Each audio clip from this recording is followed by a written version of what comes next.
At World Remit, we understand what the journey is about, how it can sometimes take a little distance to bring us a little closer together. With ways to save more when you send more, World Remit is here for you, so you can be there for them.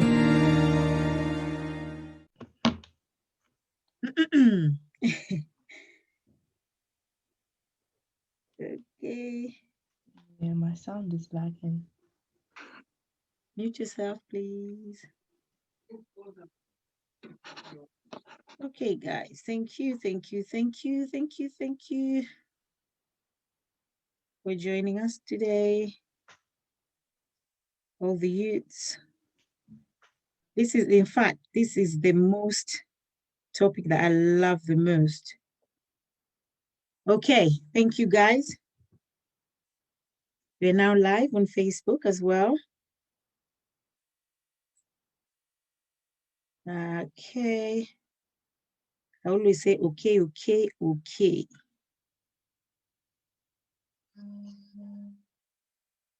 All right. Thank you, guys. Thank you so much for joining us today. And I'm just going to introduce my lovely youths.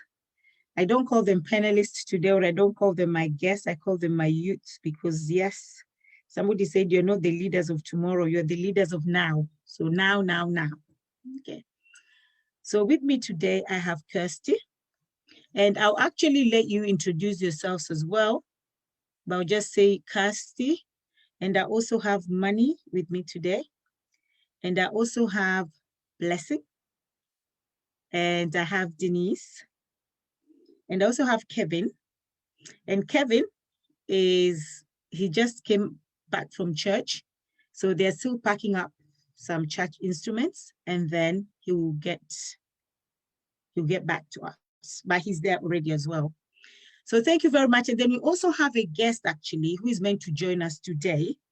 His name is Benjamin. He's actually a teacher, and the fact that he teaches in a different continent, but the issues that we have as parents is all the same globally, even with the youth, by the way.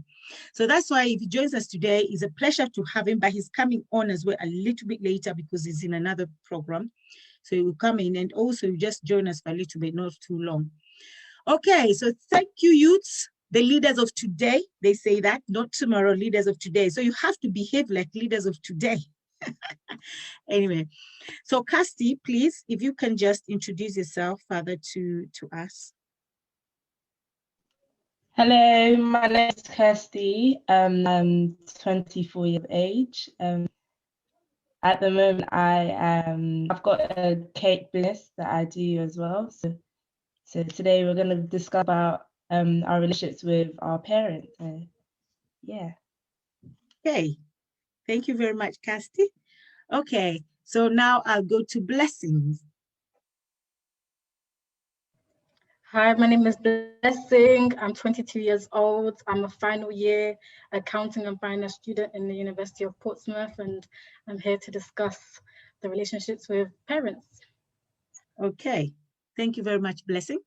Okay, I'll go to Money, please. Hi guys, my name is Manny, 28 years old, work for a school. I also have a creative arts agency that has just recently been put together. And yeah, I'm here to join the discussion about African parents and children. Okay, thank you very much, Manny. I don't know if Kevin, can you talk? Even without showing us your face at the moment? Yes, yeah, Kevin? I can talk. Yeah, so my name is Kevin Kingsley O'Cherry. I'm insurance advisor, and I also work for a bookteller, and I'm 25 years of age, and I'm here to discuss our relationships with our parents. All right, thank you very much.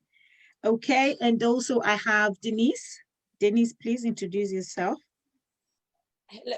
Hello everyone, my name is Denise. I'm 23 years old and I'm in the performing arts industry.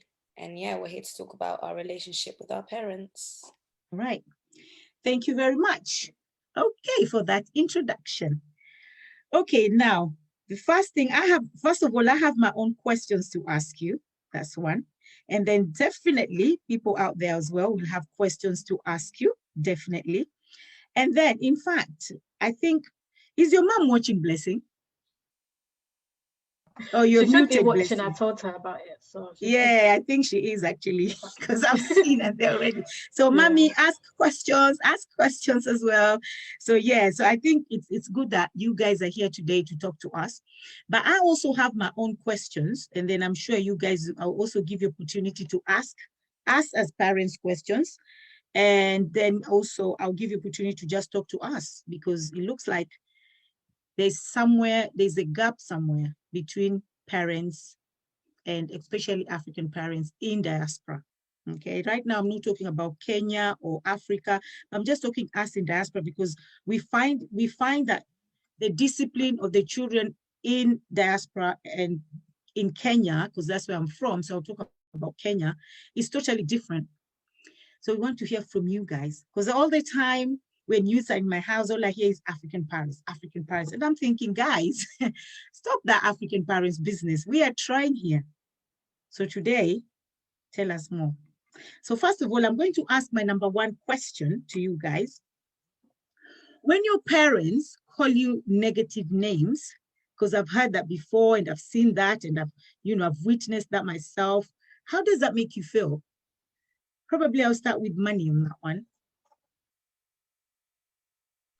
Well, I feel like, well, yeah, I reckon when I was younger, it made me feel worse than it does now. And when I was younger, I feel like it was very sort of demotivating, definitely, because as much as like parents see you as their children, I don't think they understand like how their words can affect you. So whether or not they didn't mean it in a way that they thought they did, it had the same effect as if they were talking to a stranger on the road. So I do feel like it is very detrimental, and I feel like it might be worse for females instead of males. I feel like males can just sometimes shrug it off, but I've noticed with females, because obviously I have a sister as well, whenever, like, let's say, and it might be if it's a mum talking to a daughter, especially, whenever like there might be a negative connotation, I know that it hurt, like it resonates with my sister like a lot. So yeah, I feel like it's more negative than positive, even though what they're trying to do, they're trying to spin it in a way that it forces you to do what they're saying. But yeah, sometimes it doesn't always work like that. Okay, thank you very much. Blessing? I'd also agree with Manny. I feel like parents shouldn't say negative connotations towards their children, because I feel like if they keep talking negative comments on their children, it's gonna create as like a self-fulfilling prophecy kind of, where like the child herself or himself starts to actually believe that. So let's say the parents call their child bad, they're gonna start believing that themselves, that they're actually bad, and then fulfilling that themselves and actually acting like that as well. Okay, thank you very much. Kevin, do you want to add on to anything regards to that? Yeah, in regards to just like what Manny said, sometimes parents can say some things to trigger their children, and especially in this day and age. I was a sort of child where, because of how my relationship is with my father, sometimes he could say certain things and it will just stay embedded in me. Even sometimes he'll be telling me off and I'll be recording him while he's telling me off, and I'll just listen deeply to what he's saying, because maybe it's something that I'm missing. And so I'll be scrutinizing and criticizing myself so much so that I'm actually causing myself to be in a depression, where in reality, it's not that big of a deal. Mm-hmm.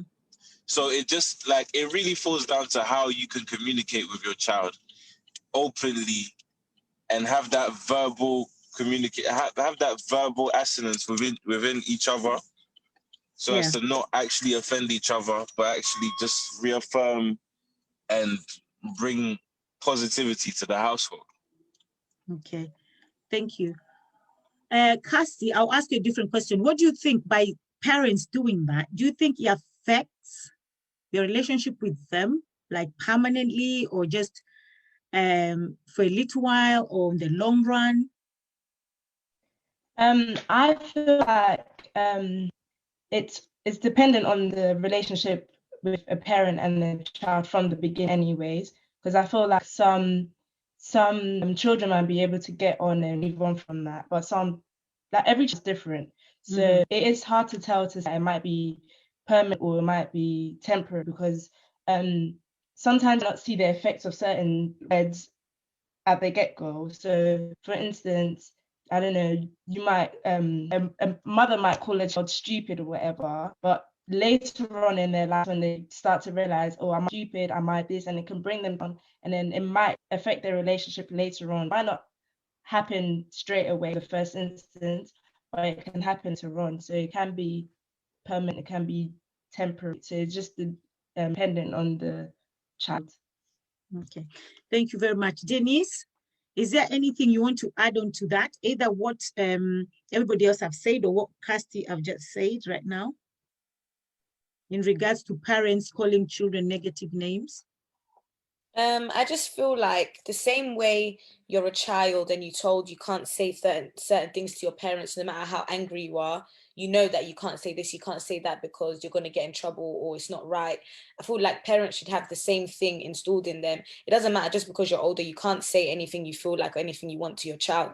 You should know that if you say certain things to them, it will have a certain effect. And even if it doesn't, at that point in time that you're saying it to them, you're upsetting them, even though later on, you might not care later. You actually might not care. You'll be okay later.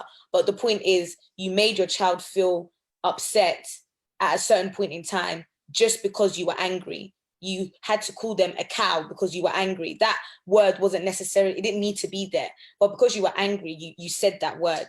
So I feel like it's just about like, not like I'm the big one, you're the small one. So things don't run both ways. At the end of the day, we're all humans and words all hurt us the same. So you should always keep that like in mind when you're talking to your child. Okay. Oh, thank you very much. Okay. All right. So now I'm going to go. I just want to say thank you so much to everybody who is watching today.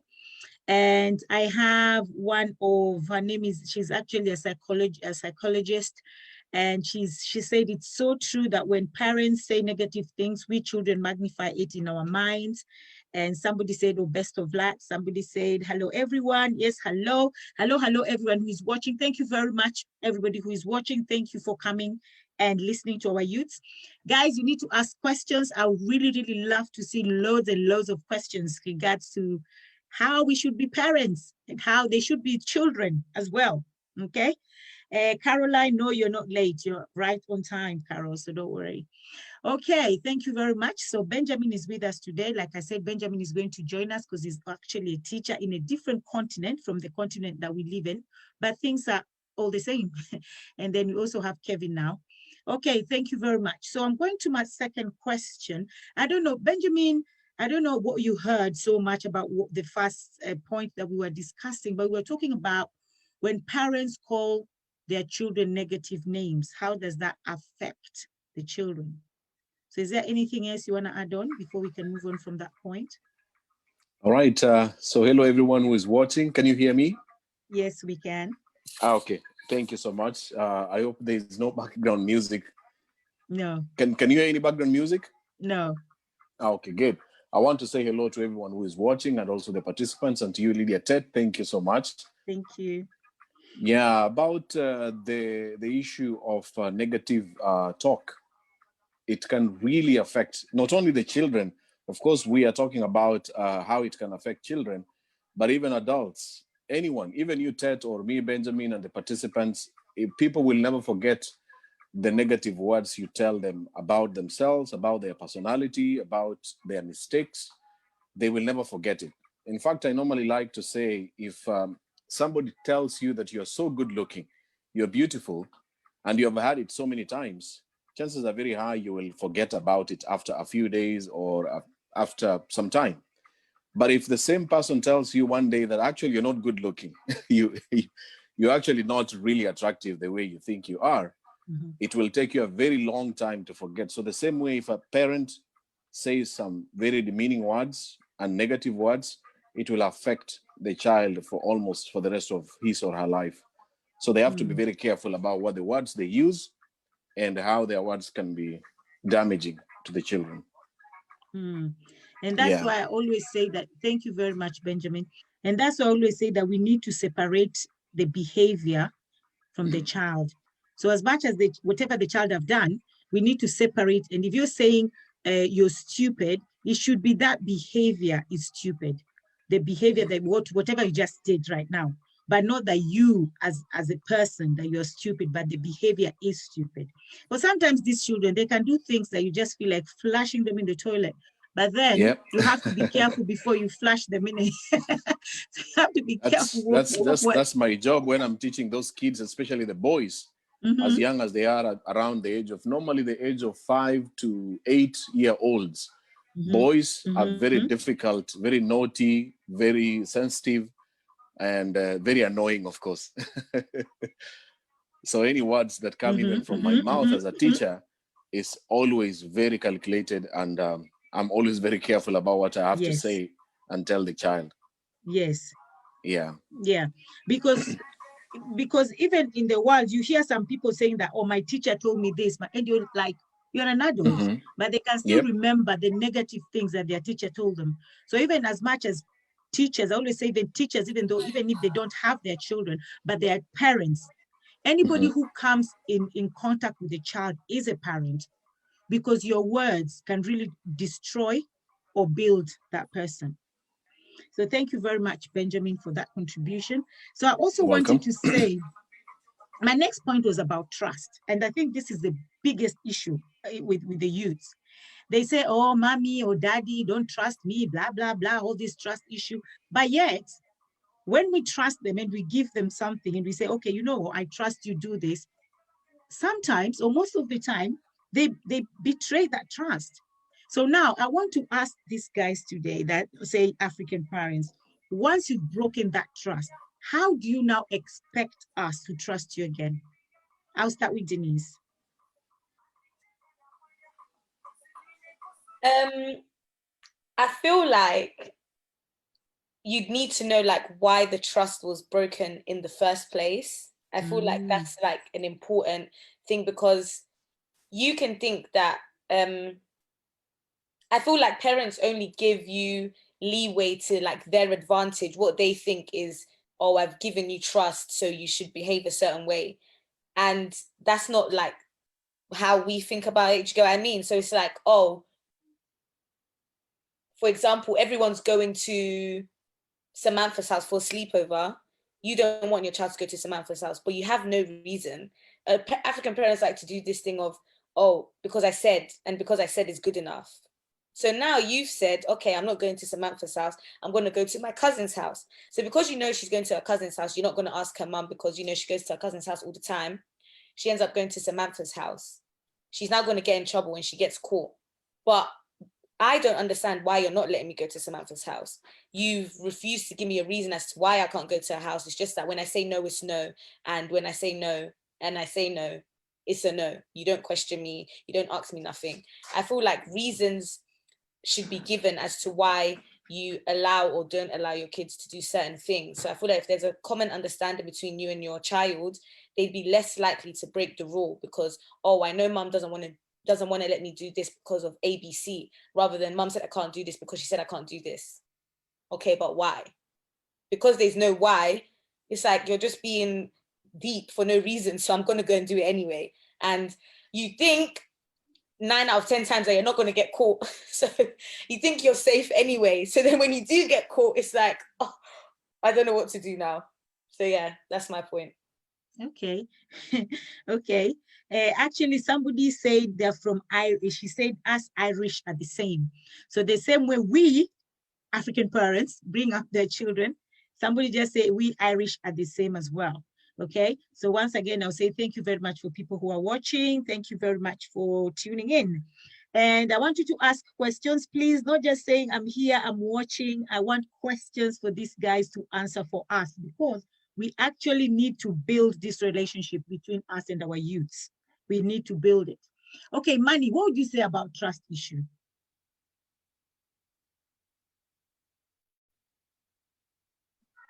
Yeah, I agree. I agree with what Denise said, to be fair. I feel like it's the fact that there isn't a solid reason as to why I won't be allowed to do something. And I feel like your children actually give you the chance to be honest with you. Like they'll come to you and say, all right, cool, I want to go here. And that's the truth. And then when you say no, and there isn't like anything tangible to go with that no, I'm gonna go, okay, cool. I'm gonna go to plan B, C, D, and keep trying to see if I can go to the place that I was meant to go. But when the trust is broken, for it to come back around again, I feel like it's very difficult, because even me today, I go through it. Like when I ask my dad to use his car, I might say I'm going to Plumstead. These times I've gone central London. I've gone very, very far. And it's only because if I tell him I'm going central London, he's going to tell me no, but he's not going to have a reason as to why. So I'm just thinking, why would you not let me use it? Like, there's no reason. I'm not going to break the car. I'm not going to do this. But I don't know. I just feel like parents have that second, I reckon in a sense, it's like an extra care that they have for you to prevent you from doing certain things they can't control. Maybe it's that. Maybe it's because they can't see you, or they're not around you, or they know that you're going further. And if you're in trouble, yeah, you're far away. I don't know where it is, but I feel like there is a kindness to it. But at the same time, I feel like the approach is off. Yeah, because it's more, yeah, so the attitude behind it is more like, no, you're not going, and it's just like, it makes me angry, innit? It makes you angry. You go home frustrated instead of like being like, oh, I understand. So yeah, it's a difficult one. It's not easy, I'll be honest. It's not easy at all. Okay. I appreciate the fact that you say it's not easy. So when your parents now tell you can't go anywhere, you understand it's not easy for both of you. It's not just for a child, but also for a parent. So Blessing, do you want to add anything on that? Yeah, I just want to say that I feel like when to be able to build trust, it takes a lot of time, and parents need to have this like certain relationship with your child to make them feel comfortable enough to tell you the truth, first of all, of where they're going. And then when they do tell you the truth, you should question the reasons why you would say no anyways. And if you're going to say no, really like think about why you don't want that. Is it because you yourself, you don't trust your child, rather than the child not trusting you, or like whatever your answer is? If you don't trust your child, I feel like you need to establish like that type of relationship again, where you can actually trust your child to be able to go to wherever they want to go, and be honest with that. Do you know what I mean? Just, yeah. Okay, I can see Denise's hands back. Before you say something, can I go to Casti, please? Because there's so many comments regards to that as well that I will need to read. So many comments from parents. So yeah, Casti. I also feel like, as Manny said, because it's coming of a bit of care, sometimes as well, I've like parents have been in that situation where, come on, I have been younger. So I feel like looking at their younger selves and they're thinking, okay, this might happen or that might happen. And they're thinking they don't want their children to go through that same phase as well. So I understand why sometimes they might do that. But as Manny said and Blessing said, it's the approach to giving like your reasons to why you're saying no. But if you're open and honest and say, hey, when I was younger, this and this happened, that and that happened, that's why I don't want you to do certain things, then maybe us children might understand. And sometimes we can be hard-headed and don't want to listen, but at least a bit more open as to why you're saying certain things as well. So yeah, that's just to add on to that. Okay, thank you very much.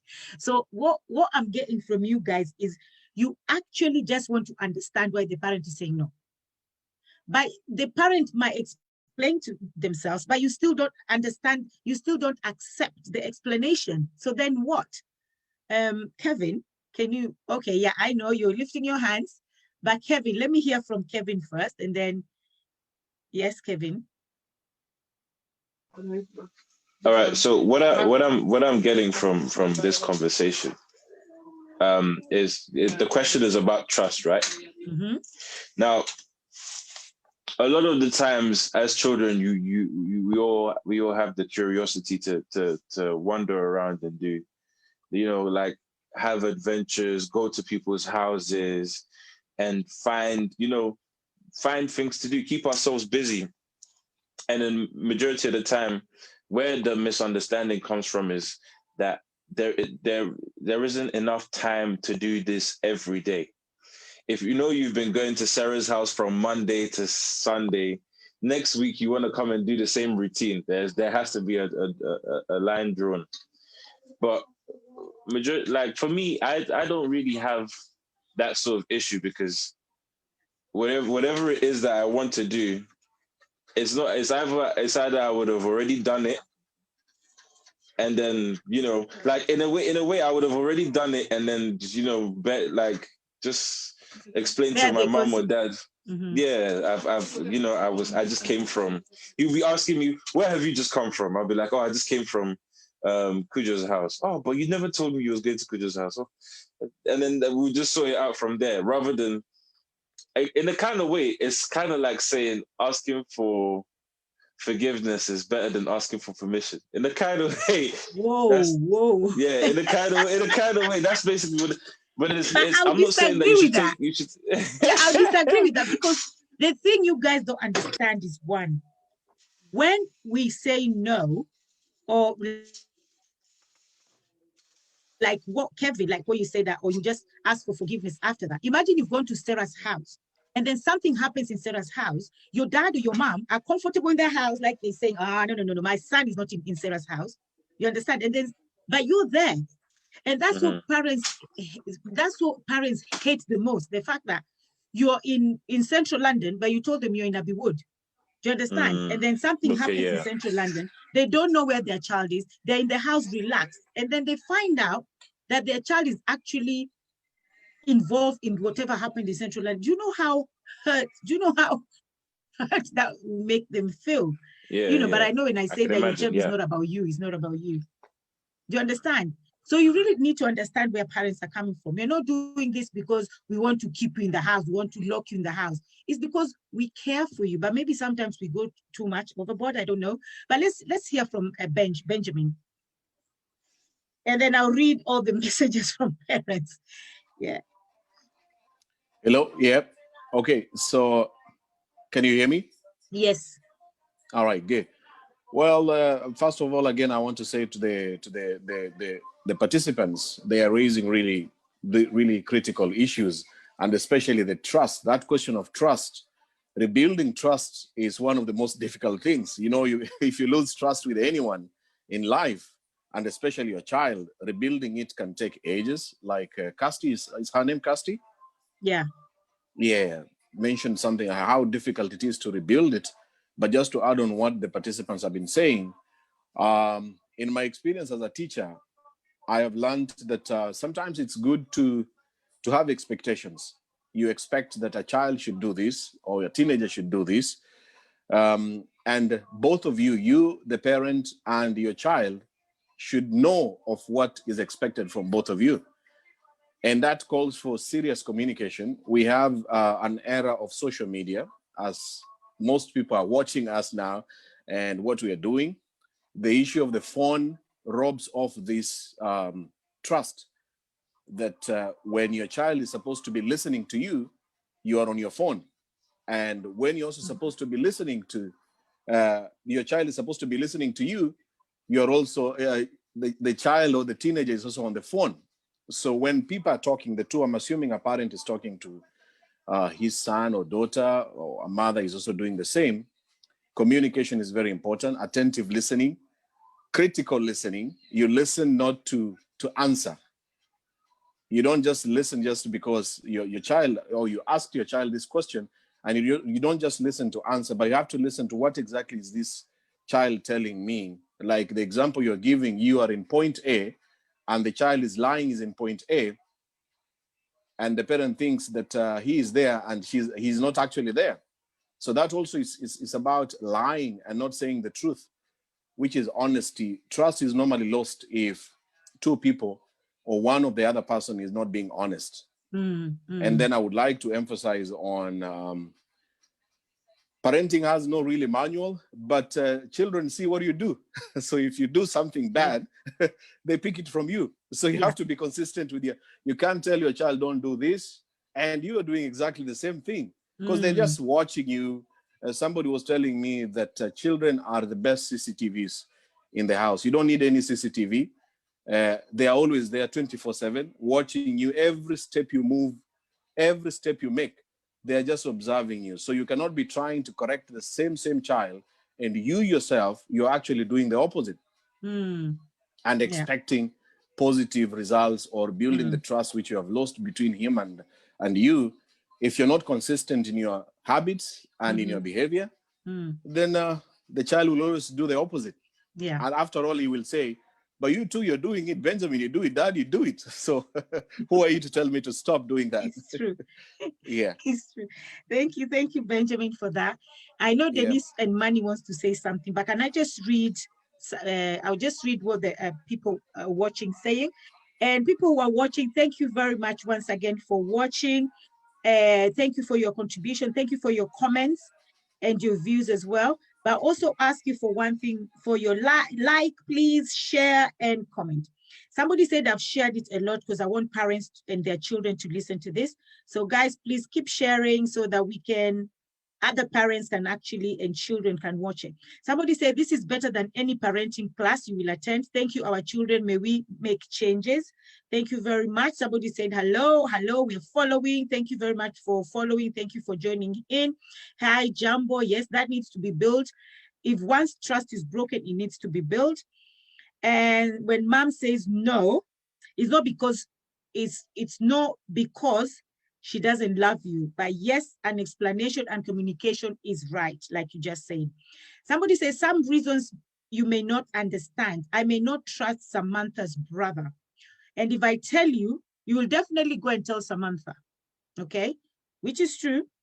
Somebody said, we love, okay, great conversation, thank you. We love our children, we want the best for them. Maybe we do fail our children at times when we don't explain. Maybe we need to have more faith in them. Somebody said, the reason why we say no is because we are protecting you. Somebody said, I know you'll ask me, protect me from what? Yeah, so we need to explain more as parents. We see that we may be trusted by the world, okay? And I think I like this one as well because I always use this a lot. It's not you that we don't trust, it's the world or it's the other people that we don't trust. Not actually you. You I trust, but it's the people around you. And the same person said they both sink not because of the people inside, but because of the water around them. I'm sure you guys understand that. Okay. And then, so are you asking us to trust you more? The parent asked that question. The only reason why parents we say no is because maybe there is danger. But I'm sure you tell me you want us to explain that danger more. Okay. Somebody said, yeah, thank you very much, Melissa Vihenda. She's sharing so that parents can be blessed and motivated. Parents need to be honest. Their children. Parents need to be honest with their children, highlighting the reason why yes or no. Yeah, so we understand more that that's what you children want, that we have to explain. Okay, what would this disrepute behavior, bullying and deceased learning ability from some parents that youths face as to embrace so that they can out of it? Okay, so I didn't understand that question, but I'll read it again. What would disruptive behavior, bullying, and diseased learning ability from some parents that youth face has to embrace so that they can come out of it? Somebody asked that question, and then children don't see sometimes we have been there, done that, worn the t-shirt and brought the cup. We don't want you to feel the pain. Someone said children don't even understand that. Anyway, so there's so many questions. I'll read again later. Okay, I'll read more later. After Denise, I've said what she wanted to say, and then I go to Money. Yes, Denise. Or Kirsty wants to say something as well. Okay. Yeah, Kirsty, go. I forgot my point. I forgot that one because it was like related to what Blessing was saying, but like in relation to the question thing, there's two, like some people are talking about like hurt in the comments and all of that. Like that's why like parents like think too much and don't take what we're saying like for being surface. Some things that we want to go out for, there's no way we could get like her, like what t-shirt are you talking about, what cup are you talking about, I just want to go to my friend's house. Like it's not that deep. Like I feel like you it's not, maybe it's not that you don't trust us. Well, if you think someone's lying, that means you don't trust them. So yeah, maybe you don't trust them. Maybe you think you trust your child, but you don't really trust your child, because second guessing where they're telling you that they're going means you don't trust them. That's number one. But I think with that, that's what somebody gave a Samantha example, is the fact that they actually don't trust Samantha's dad if you're going to Samantha's house as a lady, or they don't trust Samantha's brother, not necessarily you. That's why they'll tell you no. But because you are Samantha's friend, 100% your child, you're going to tell Samantha, oh my God, my mom says, because you don't know the repercussion. And when you do that, you've caused so much havoc that I don't even know how it's going to be repaired. So sometimes it's not about you. So, and when we say we've wore the heart and everything, it's because we've done those things before. And we've felt the pain. We've lied to our parents that we are going to A, but we're not there. We went to B, and then we got in so much trouble. We were even scared to come back and tell our parents. Because in Africa, the days I was being brought up, you come back and tell your parents what, they'll beat you on top of it. But here, at least they'll hug you, say, Mommy, I'm sorry. They'll call the police. They'll do. In Africa, most of the time, they'll just beat you anyway. So that's why we are trying to protect you, because we don't want you to feel the same pain that we went through. Point number 2, what you were saying.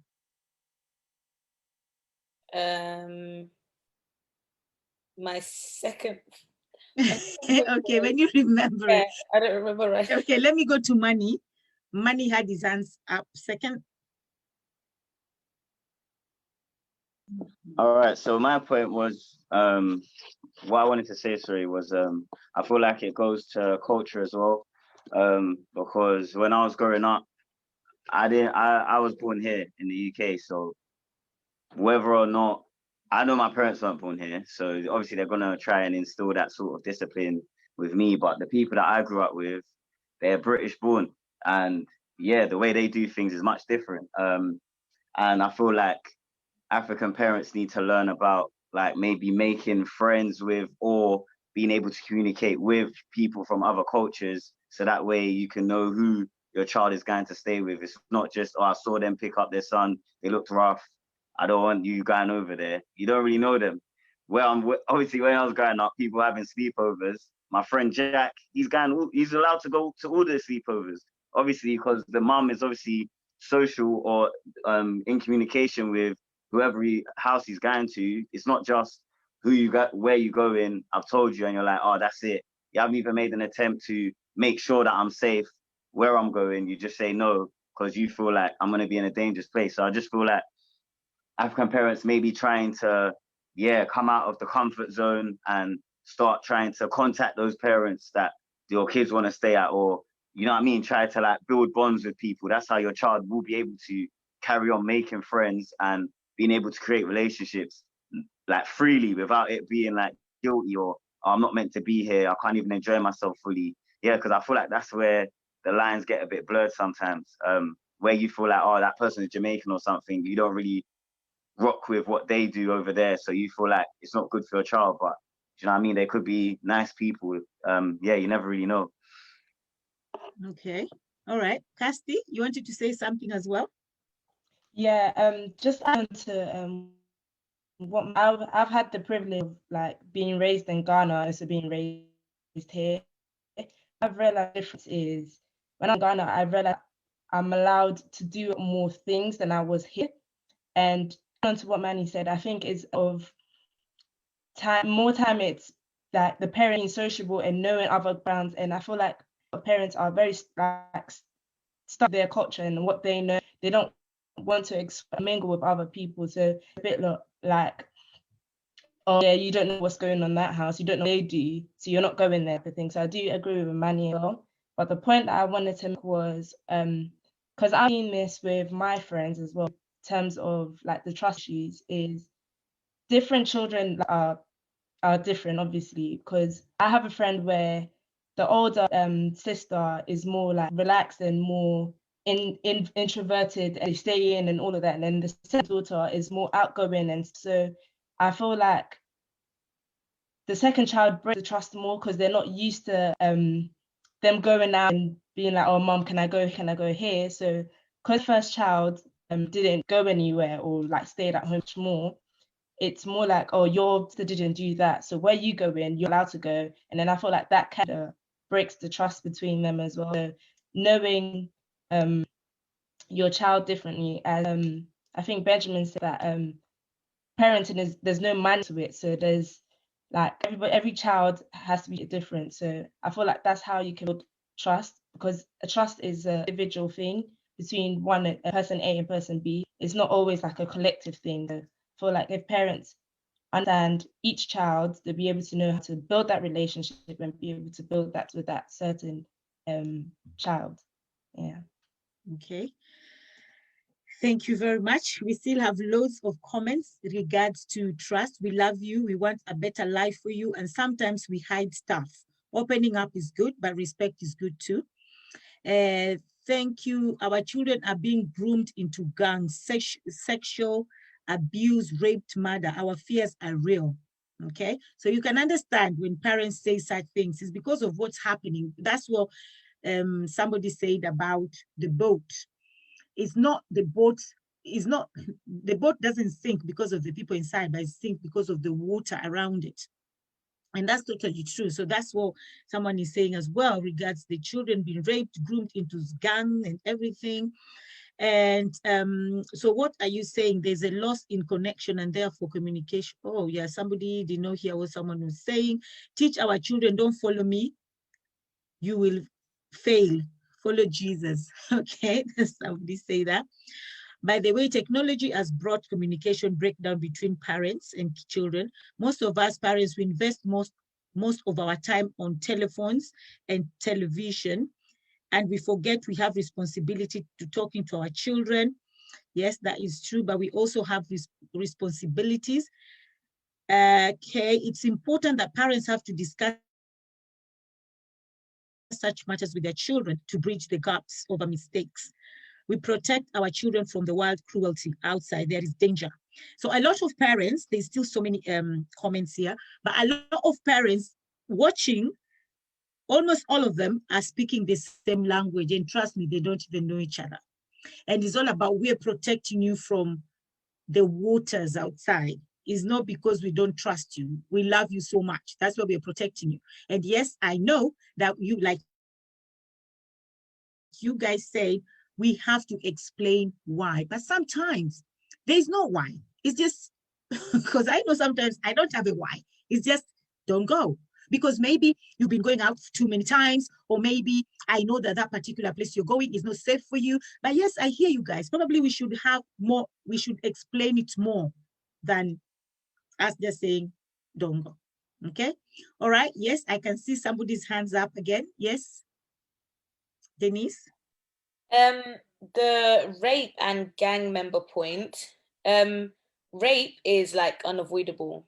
There's nothing you can do as a parent, and there's nothing you can do as a child. Rape happens to anybody and everybody. So that's something that I don't feel like we can like put like anything on it. But as for the gang one, I feel like it's more than just your child not trusting your child when it comes to a gang. There's more issues and more problems going on as to why your child would seek that kind of acceptance from outside. I've been in the same friendship group as people who have been in a gang. So why were they able to be groomed and I wasn't? It's a mindset, and it's also things that are happening in your house. If your parent isn't present, if they're not there to talk to you, to listen to you, if you feel like you're alone, if they don't listen to you, and someone out there is doing that, you're more susceptible to being taken and being like put in the gang, because you feel like these people are listening to me. They're there for me. When I call them, they're there. They don't just shout at me. They don't just dismiss my points. So why would I force that kind of relationship with my parents when it's being given to me for free outside? So I feel like in that aspect, you can't just blame it on, oh, I don't want to let you outside. There's more reasons as to why your child would have joined a gang, more than just, I want to go to a party. That's way deeper than surface level. There's more things to it than that. But obviously, as for the rape thing, you can't control that. That can happen to anybody at any time. So there's nothing I can say for that point. Okay. Okay, anybody wants to add on that before we go? Okay, all right. My third point is the fact that sometimes parents compare either you as siblings to your siblings or to strangers. Totally. How does that make you feel? Like, yeah, so I'll start with Blessing.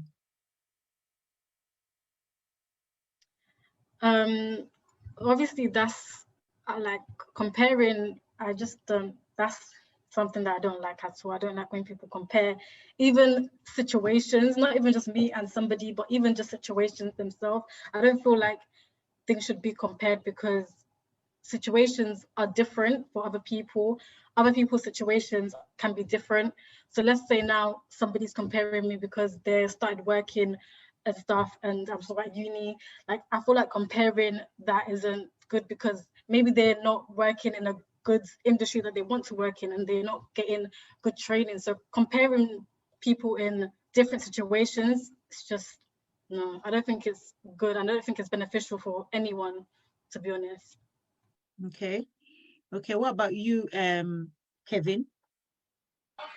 Yeah, I highly agree with her. Like, there's some parents who just try to, like, they will try to compare you to somebody who they made reference to, like, because they know a lot of youths probably like, for my situation, for instance, I'd say in the church, my dad would compare me to somebody who's at church because they're driving or whatnot.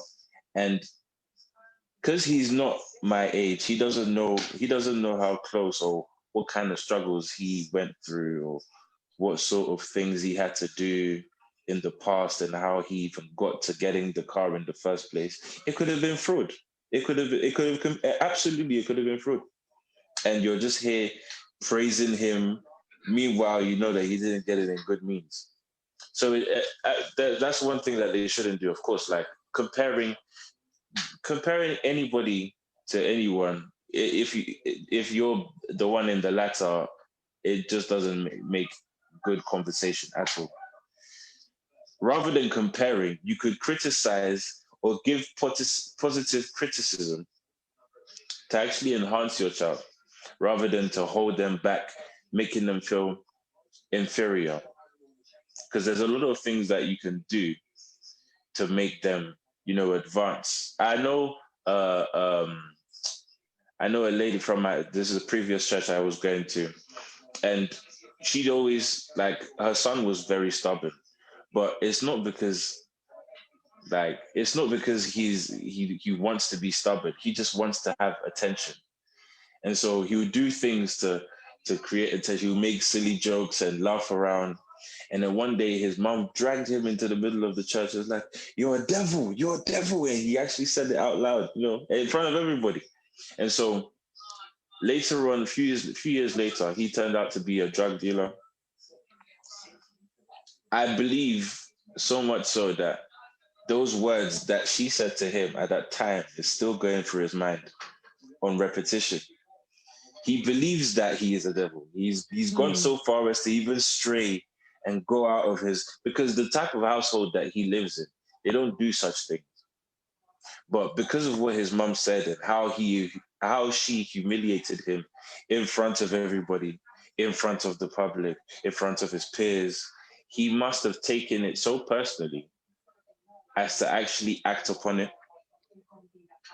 And so that's the sort of things that could happen if you just don't guide your children properly, if you don't give them the reaffirmation, positive criticism. It's all important.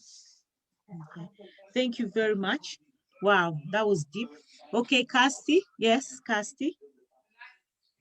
I would agree with Blessing. I think that comparing is one of the things that I hate the most. I feel like a lot of African parents don't realize that they're comparing, and I feel like it does start at a young age. I mean, parents tend to, I know you're proud of children, but sometimes it does affect the other parent because now they're thinking about where my child is not where your child is. and all of that. So for me personally, my experience with that is I realized that I don't think my mother realized that she did that a lot. So I feel like, especially for me, last year was where I found myself comparing a lot to other people. So I feel like you'd be sitting there thinking, oh, am I not at this stage of my life? This person's here, this is this person, and that affects personal growth. So you're there always comparing. You'll make yourself more sad than you should be, because life isn't, what do they say? It's not a race, it's a marathon, what a journey. Everyone has their own lane. Someone can achieve something at 25, someone can do something at 40. So life isn't one formula. Everyone has to have that formula. So I think parents need to understand that they use, and they shouldn't compare, because not only is it annoying in conversation, later on it can affect child, because it diminishes their growth, and always think, oh, I'm not this place, I'm not at that place. So comparing, I think, is one thing that is a no-no from me. Yeah. Okay, thank you very much. Just to say as well, people who are watching, thank you very much for tuning in. Thank you very much for watching. Please, guys, like I said, like, comment, share, so that other parents as well can come and see what's going on, because today we have the most precious humans with us today. And the most precious humans are the youths, because they are our leaders for tomorrow, or even today. Like somebody said, they're the leaders for today. So they need to be trained well. We need to look after them. So guys, please share, and also comment. And thank you very much for tuning in. So I'll go to Denise on that point. Denise, how do you feel about that point? And then I'll come to Money. Most of the time, comparisons just make me laugh, because the person that you're comparing me to, you don't even know them like one bit. So it's just like, if you really knew what you were saying right now, you'd be very like content with me the way I am, because if I was the way that child was, you wouldn't be happy at all. So it's just like, to me, I kind of just brush it off. I don't like let it get to me too much, because just like, because I know what you don't know. It's just like, you don't really know what you're saying to me. So I don't really let the comment get to me too much. It's just like, it is what it is. If you knew, you wouldn't be saying this. So I don't really mind about it too much. Okay, Money. But again, you saying that, I think because that probably will be your character, that, I don't care. But someone else who doesn't have that strong mindset, it might totally 100% affect them. Yeah. So parents comparing, if that's what you're doing, whether knowingly or unknowingly, like Casti rightfully said, that she doesn't even know if her mom knew what she was doing. We should check ourselves. Before you speak, check yourself. And that's exactly what I can tell parents in regards to that. Okay, Manny, what do you think? I think I agree with what everyone said so far. I just wanted to add, I just feel like parents need to stop thinking that their kids are like trophies and stuff. Like they're trying to have more to speak about in their friends' conversations. It's not, do you know what I mean? It doesn't matter if your child hasn't got what your friend's daughter has. Like, I've clocked a lot of parents have pride when it comes to their kids. They don't want to say certain things. Even when it comes to, oh, your kid's failing at school, you don't want to tell your friends. Why? Like, it happens. Like, let's be honest, it happens. Oh, my kid's not doing too well. You just don't mention it. They say, no, how is your son? Oh, he's good. That's all. That's what you're getting, is a good. When you ask them and they're telling you, oh, my daughter's been excelling, then they come back and they're like, ah, look, I just spoke to auntie something, her daughter's doing this, that. Yeah, but do you know what I mean? I feel like there's a lot of factors as well, apart from just, oh, I want my kid to do better. I feel like sometimes it's pride and hearing such good news from other people's parents to their children, that you're now trying to force that same agenda onto your own kid, when they're going through their own battles. You don't really know what they're going through. You're just judging off of, what you've heard from other people's children. So yeah, it's very bad. No go. Okay. I know Blessing has her hands up. Blessing, yeah, did you want to say something? Denise, do you want to go first, or you don't mind? Because your hand. Basically, I was just gonna say that I agree with Denise. Actually, like I'm the same like mindset. I have the same mindset that if you compare me to someone, I'm just gonna be like, I'll brush it off. I'll be like, I don't care. But I also be like, I also tell my parent like why you shouldn't compare me with that type of person. And I feel like a lot of children, they don't have that type of mindset, that they can't come to you and be like, okay, you shouldn't be doing this and stuff like that. Well, if you don't have that type of relationship with the parent anyways, you can't come and like tell them that, okay, you can't compare me with a certain type of people. And because they don't have that type of mindset, they can actually become demotivated when you compare them with their friends or something like that. They can demotivate them, and it can make them feel worse about what they're doing and their situation, which can make things even worse. And basically it's like a staggering thing. So if you compare them to someone, they'll be like, oh, so this person is doing better than me. They feel demotivated, then they don't even want to do anything ever again or something like that. Instead, you should do the opposite and be like, okay, like why don't you try this out? Why don't you try that out, instead of comparing them instead? Okay. Thank you very much. Denise, did you want to say something? My point kind of like linked to Manny. It was a thing of, if your child's not going on the norm, your child's not following the norm, like, so your child doesn't, or is not excelling in secondary school, and then they just about pass college and then they don't go uni, boom, they want to do hair, or they want to do nails, or they want to do acting, and it's like the shame that's slapping you is unbelievable. You don't know what to do with yourself when your child is asked, when they're asking you, oh, what does your child do? You don't want to get involved in the conversation, or you lie, and it's just like, even if I'm excelling in that thing, if my mom's not even proud to tell people that this is what I do, why would I even want to do it? I'll look at what I'm doing like, oh, like maybe it is rubbish. And it's like, it's not all about the money. Sometimes what you're doing might not bring you money, but it's what you enjoy to do. And in this life, you can't force something for someone else, because how long are you going to force it for until you can't do it anymore? You want to kill yourself, or you wake up in the morning and you wish you didn't wake up. You don't want to go to work. You don't want to wake up. You don't even want to chill with your friends anymore. Everything is just so depressing because you're forcing this lifestyle for your parents and for your parents' friends. And it's not that deep. If you want to dance, go and dance. If you want to make cake, go and make cake. I feel like what you enjoy, if you can find a way to like monetize it and make money off it, you shouldn't feel any type of way that, oh, I didn't go uni, or I went uni and I left, or I went uni and I'm not doing a job that I got my qualification for. Like, I don't feel like it's that deep. I feel like parents need to understand in this 21st century and in the way the society is right now, we make money off anything. We've made money quicker than you even started making money, because we've taken our craft and we're like watering it at such a young age. I've seen children doing hair 15, 16 years old. They're charging £90 for one head.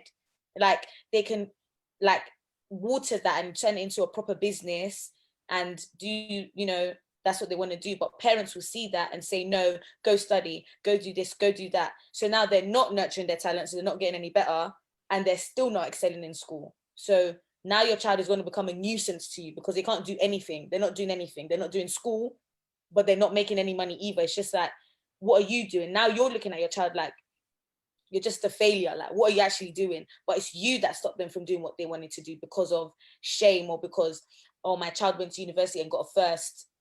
And I feel like it's not only you as a parent, I feel like it's other parents as well. Other parents shouldn't brag about their child's successes, even though you can be happy for your child is doing this. Yeah, I can tell the whole world, but there's a way that you say it that can make someone else feel bad about themselves or about their child. You shouldn't do that. So it's just about parents in general, not just like my parent or your parent. Like, everyone should be mindful about how they say stuff, about how they come across, and how they talk to their children about doing certain things or picking up certain things in life.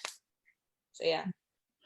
All right, thank you very much. So I'm just going to read that regards to judging, what people have said as well.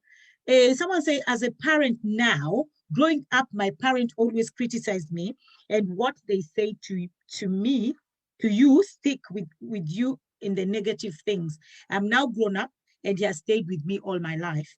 So the person is still affected by what the parents said, even though they're now parents themselves, but I'm sure they will now make it better for their children.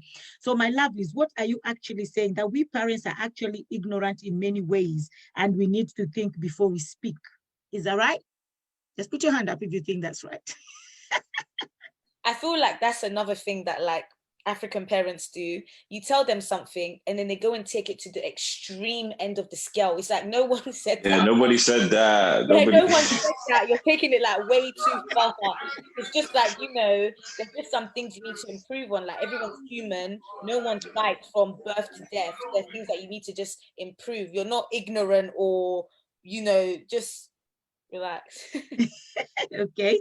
So someone said, I'm proud of my son because he's a good young man, but I worry and have pride in my son, but I've hurt him by judging him by others. Okay, so that's one parent.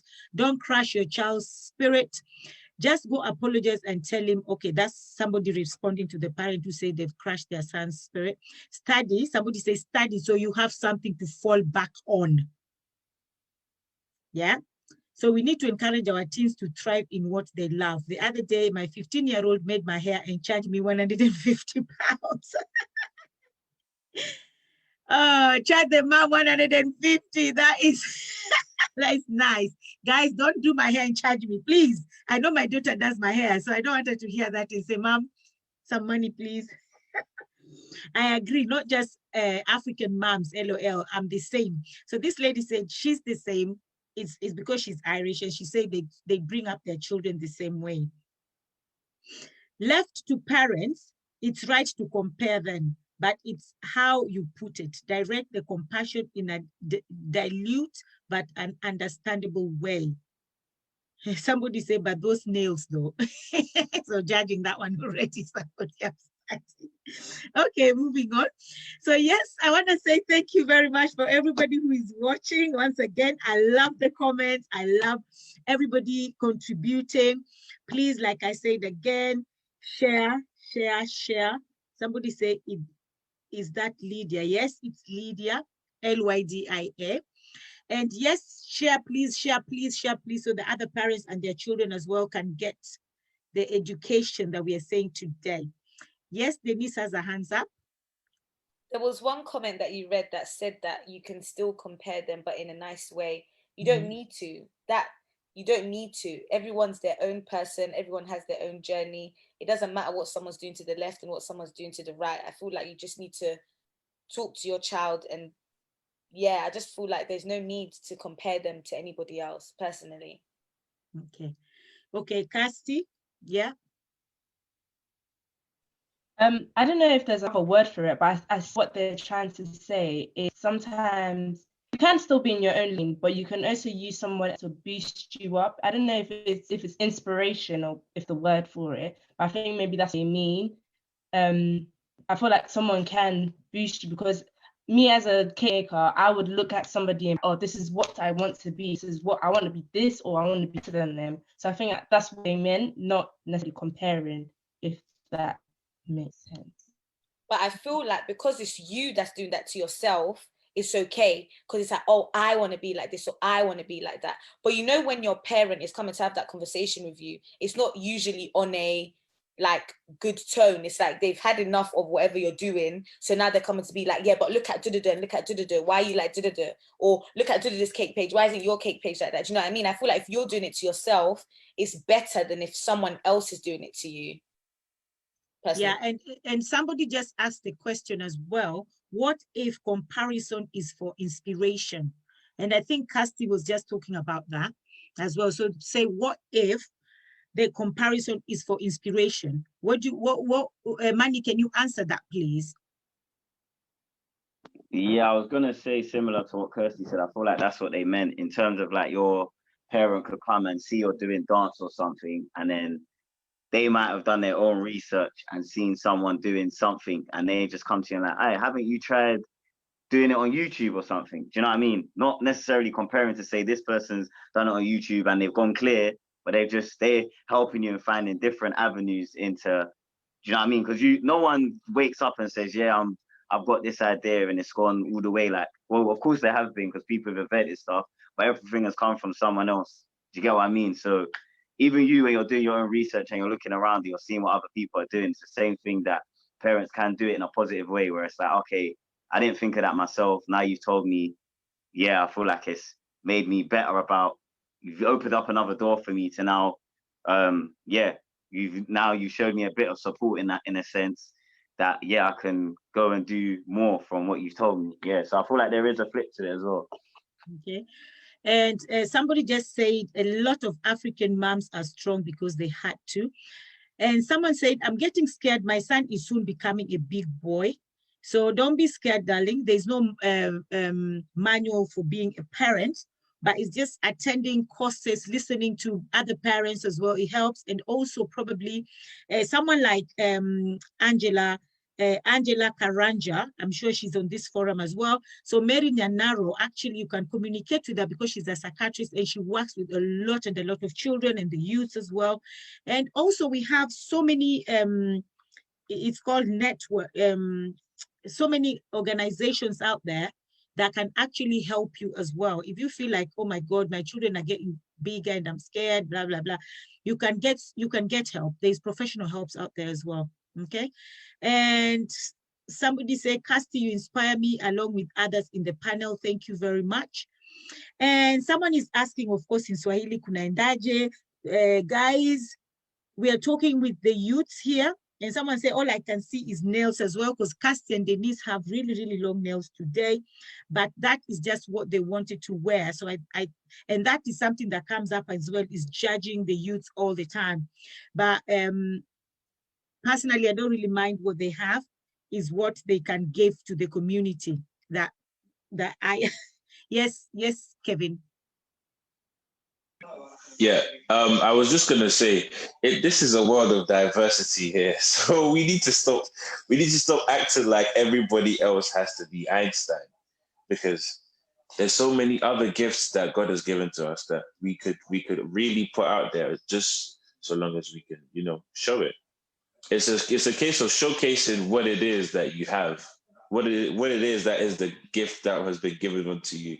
Because I know for like I'll say, for example, with my family and my situation, my dad wanted me to be one of those university graduates, but I was so much into playing, music. I just love music so much. I get emotional playing, and he didn't get it until so much later. And so by the time I started like playing, piano for church and stuff, it was like, oh, had I just taken him to these sort of places, maybe he would have changed. Maybe he would have been in a higher level. Those are the sort of things that what we look for. Just not overshadowing you, not overshadowing your talent with something else that we would. Because is it Manny? Yeah, Manny said something about having your children like trophies, and a lot of the times parents do that. That it's your trophy child, so you want them to do all the things you failed at doing, but then you also have to think of them as an individual. I hope that makes sense to everybody. Yeah. Okay. Somebody actually now came and said, I love the nails, the beauty, love, communication, the teaching and learning. So someone asked, so young children, are you saying you're okay with us motivating and mentoring? What you don't want us to do is to criticize. Yeah? Okay, thumbs up, good. All right. Guys watching, thank you very much for your comments. I really like that. So now I'm going to something else that I know a lot of you children don't like, but it's something that we actually have to do. How do you feel about punishment? Yeah, I'll start with Money.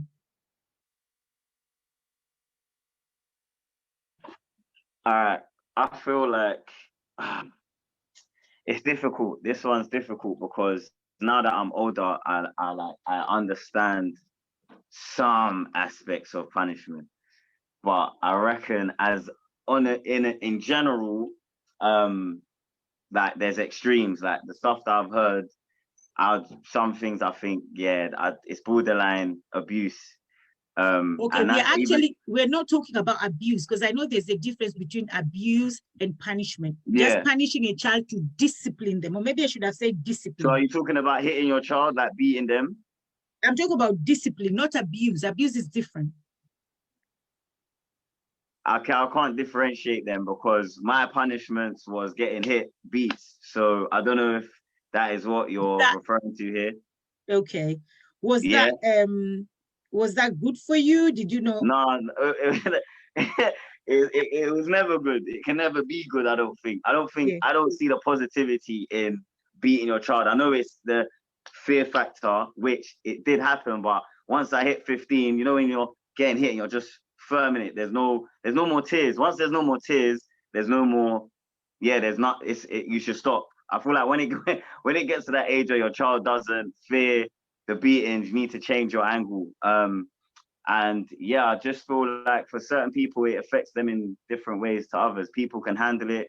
They've grown up and it's worked for them. Others, it's backfired. And now they've used it for other things. Like they've used that same method of punishment for like general life. Like if you're in school and you're having a fight, like your friends arguing and you go to like hit them or something, like you're just seeing it from what your parents are doing as punishment. Or yeah, so I don't know, man. It's weird, and I know it's not easy for parents because it's like talking. Sometimes you don't think it's enough, which it can be. I don't feel like you guys try enough. I feel like talking can be enough, but some of you are like, yeah, I've spoken enough. There needs to be another level of punishment for you to understand, and it doesn't always work, man. Sometimes you end up growing up hating like your parents for doing what they've done, or you don't speak to them for a certain amount of time, which was never productive for either of you. So yeah, I reckon it's a weird one, but balance is key. So even when you beat your child, sometimes my parents will beat me, know that it affected me a lot, and then they'll do the what do you call it? What's the word? They'll do the comfort. They'll, you know what I mean? They'll make sure that you're back to the normal balance that you're at. Sometimes your parent might beat you and you say, I hate you. And that's it. It's just left on that. They haven't come to say I apologize, or they haven't come to rectify nothing. It's just that same level of hostility in the house or between you and that parent. So I don't know, man. It's a weird one, but balance, I think, is key. Okay. All right. Great. Casti, yeah, go on.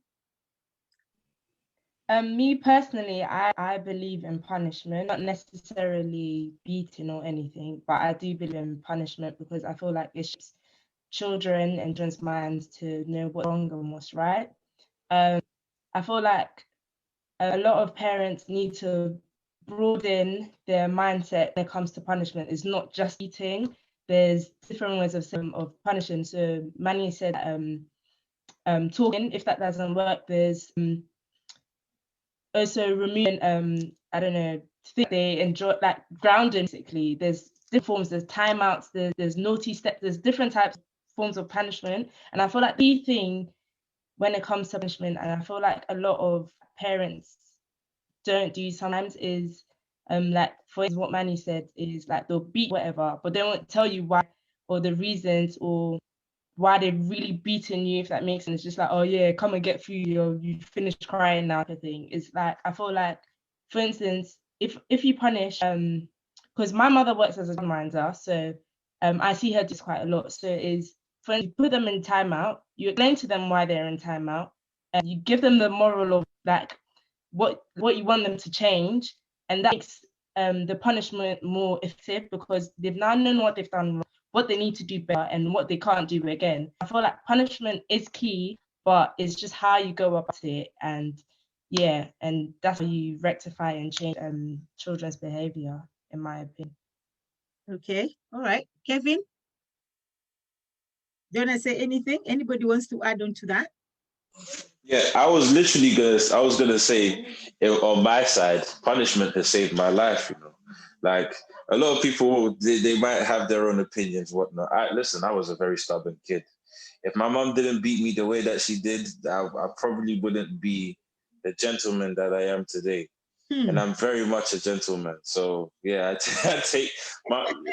It really depends on the type of household you live in. Again, like not everybody has both parents at home. Not everybody has mom and dad. Some of them is just mom, some of them is just dad, even though it's a minority, but that still remains the case. So you need to be able to discipline your child, and you need to also understand what type of child you have. If you had a child, a lot of people with the naughty step stuff, if you had a child like me, naughty step won't do nothing. It's just giving me a new place to entertain myself. That's really what you're doing.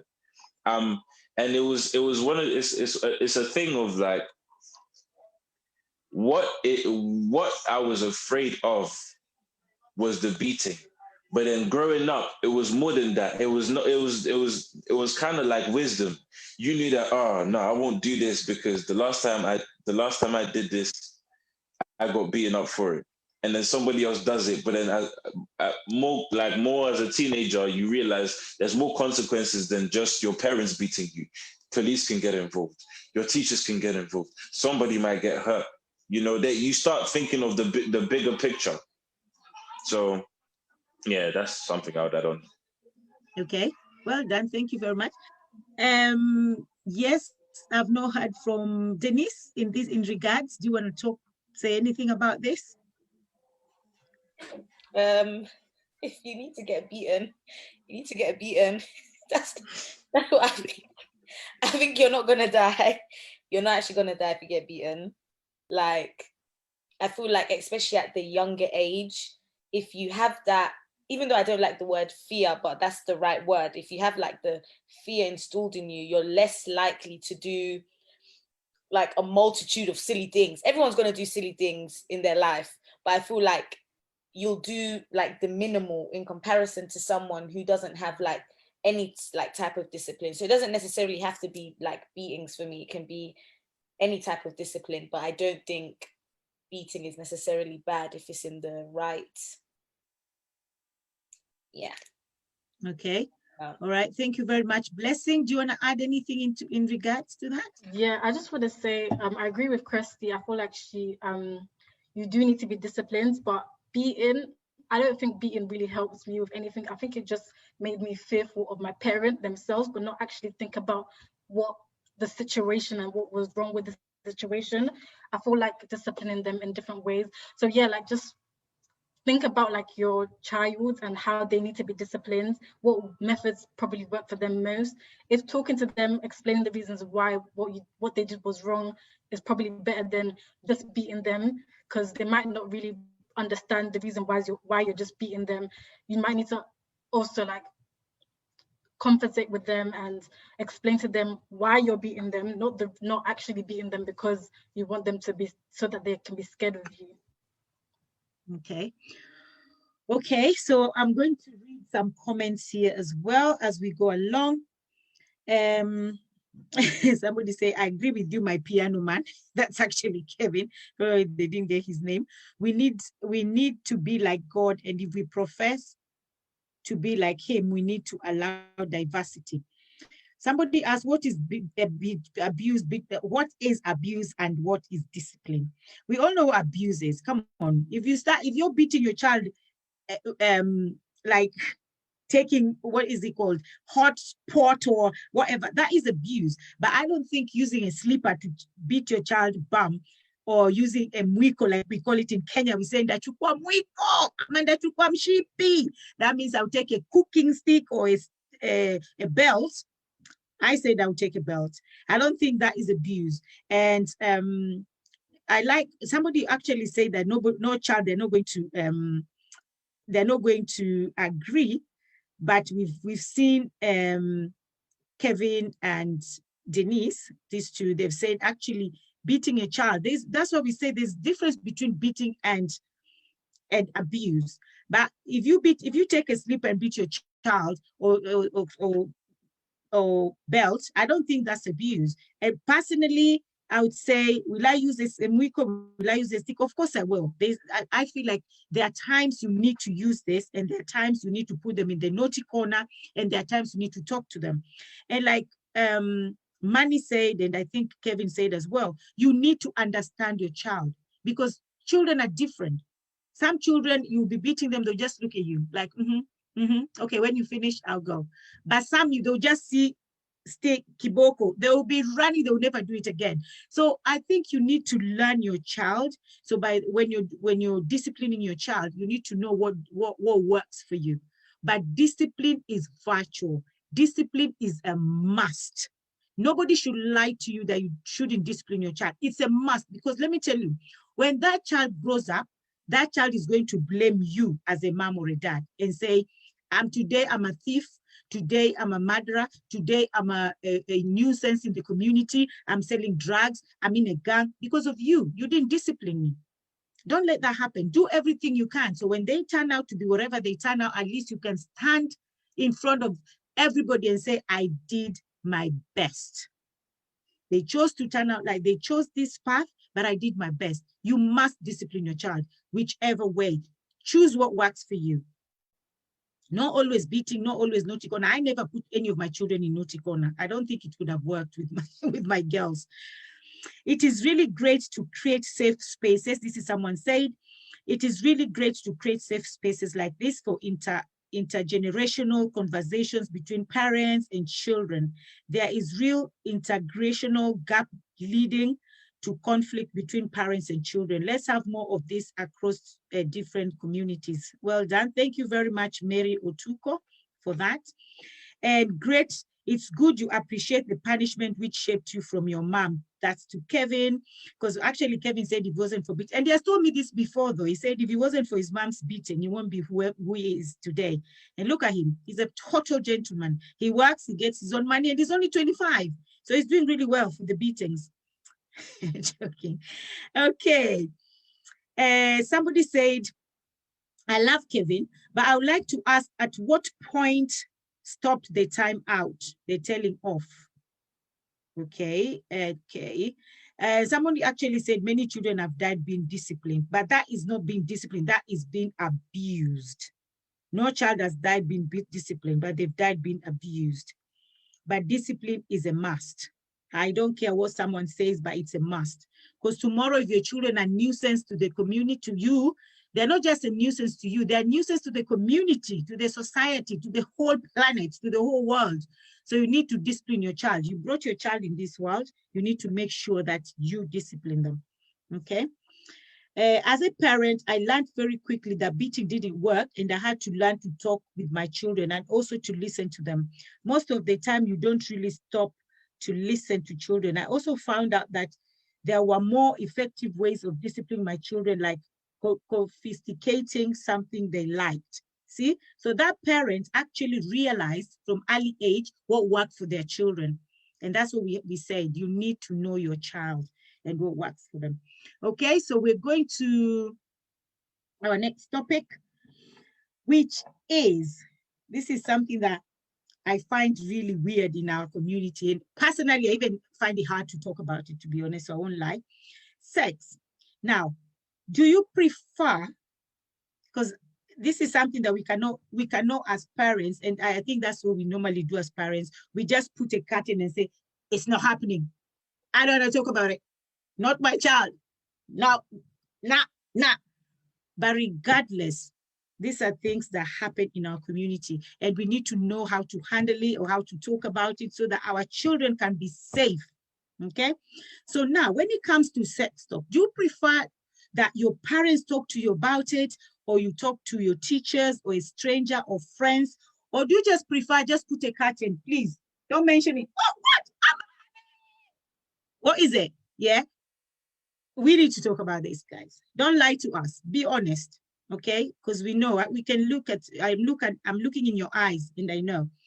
Okay, so I guess I'll start with Casti. I feel like because already is anyways is a scary topic from the parent side and from the children's side. So already it's a no-go area for anybody. But I feel like, well personally, I do me as this do and at school. I think a couple of times mom came up like, oh, no. So, but I feel like it is essential because it's not much that your teacher will teach you, and you're gonna go to, you may have already started though, and which isn't the best advice because they know what they're doing. They're young as well, so I think it is essential for parents to about it when of age. But obviously, when they're in school, they start to talk about and stuff. I think in school they send out letters now, so I feel like once as a parent you get a letter and you feel like you can have conversations, I feel like you start having conversations with your children. Obviously, it comes down to morals and religion, all of that, and culture that plays a part in those conversations. But also be open-minded as well, because we're in the diaspora as well, so things are not the same back home.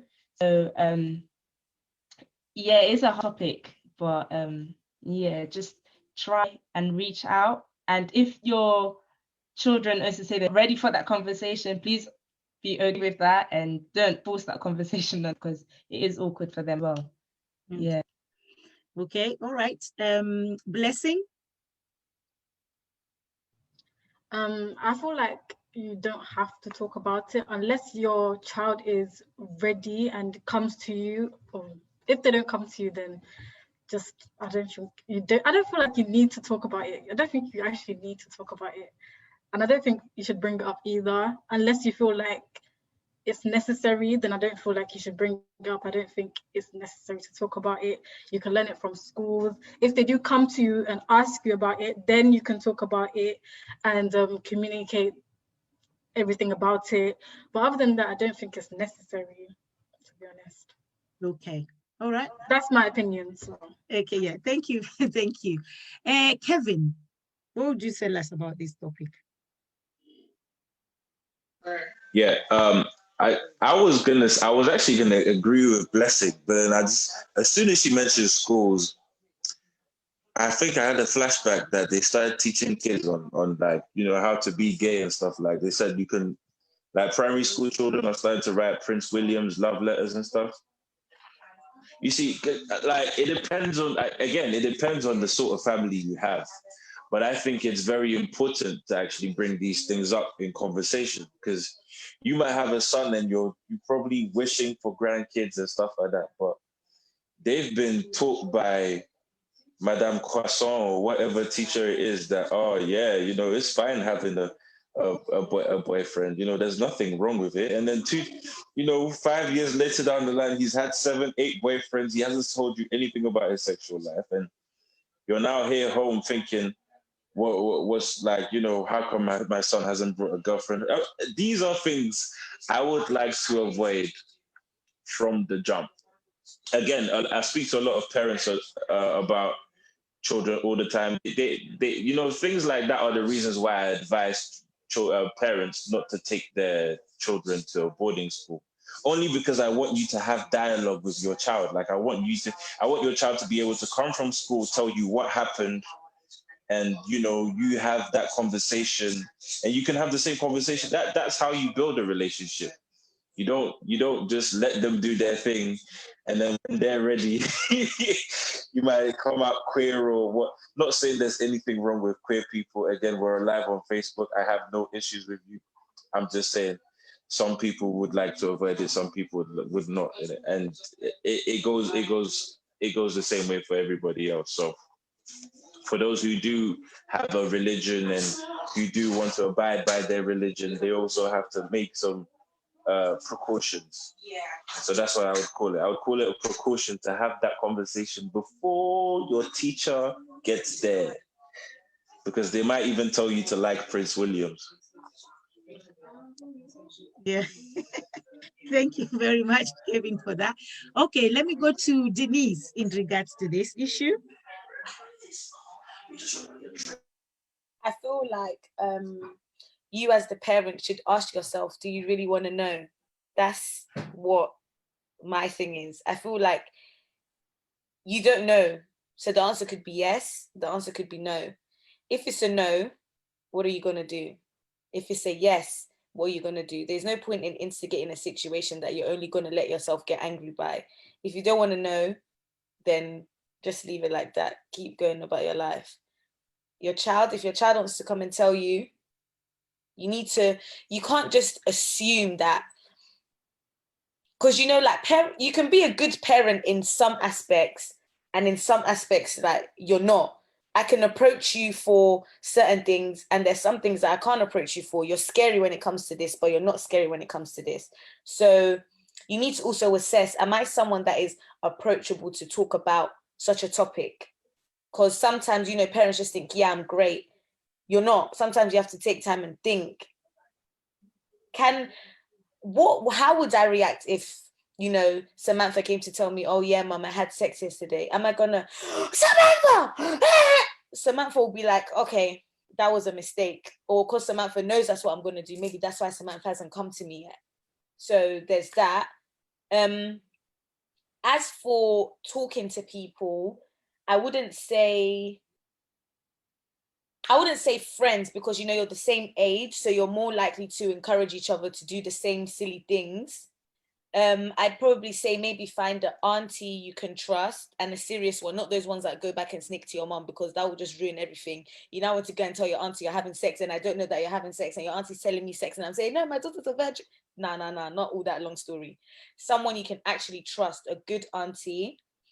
Maybe like I'm only going to say like a nurse or a sexual health clinic, only because, not for the advice that they're going to give you, but for the medical side of things. Their job is to look after you sexually. You don't know what you're doing. So whether they tell you to have sex or to not have sex, you're going to do it because you want to do it. So now you've done it, how can you protect yourself and the other person you're having sex with?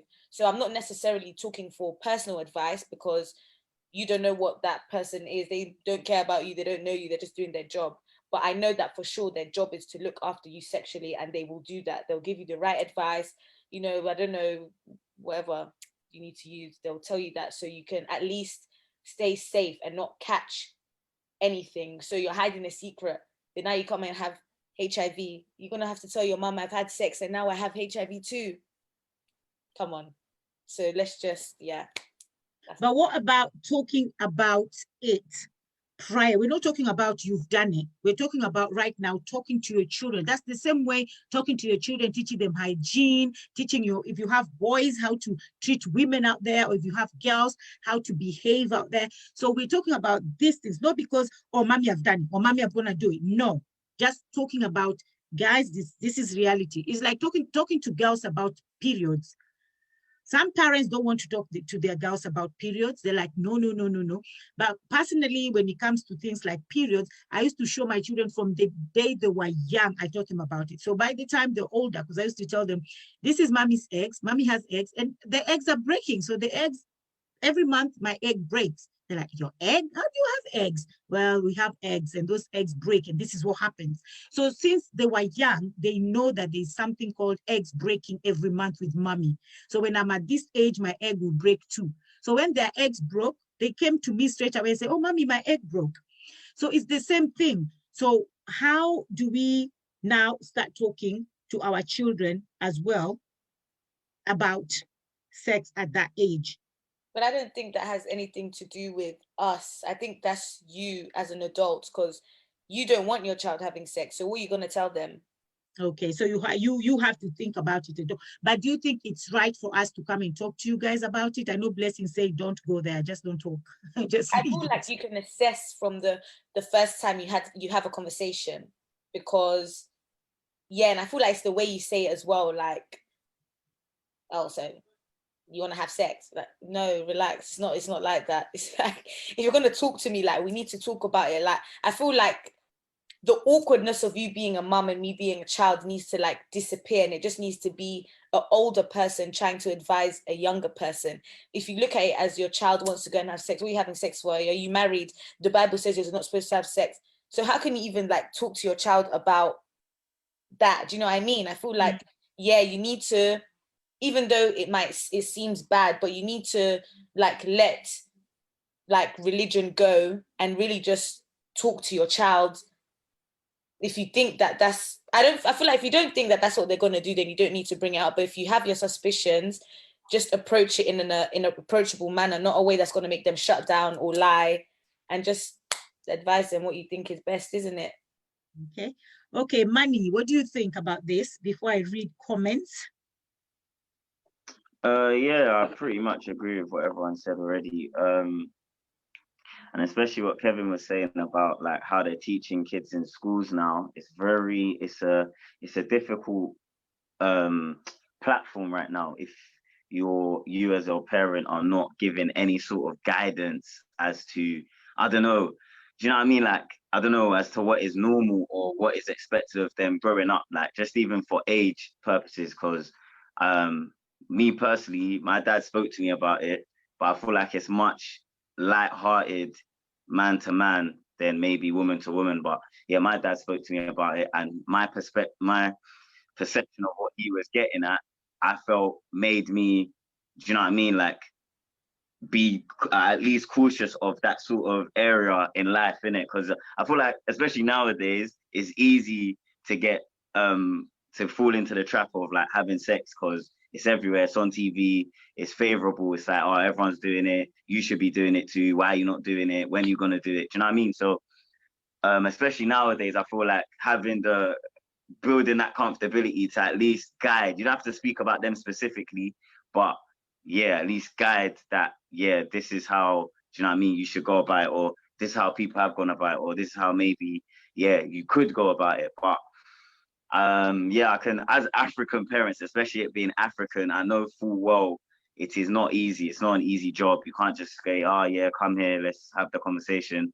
Because more to the point, I'm probably gonna lie and say I don't know nothing when really and truly I know a lot. And I just won't express that to you because I just don't feel like I can or I should be, just because of the persona that you have within the house or the culture that you've been brought up with. So I don't know, man. I feel like it's about just slowly breaking the barriers of, oh, you're my scary African dad or you're my scary African mom, to it being, I can just chat to you about anything normally and it be calm. It can just be a passing conversation. Because it's even a stuff like when you're watching Netflix, your mom is telling you to change the channel. Why?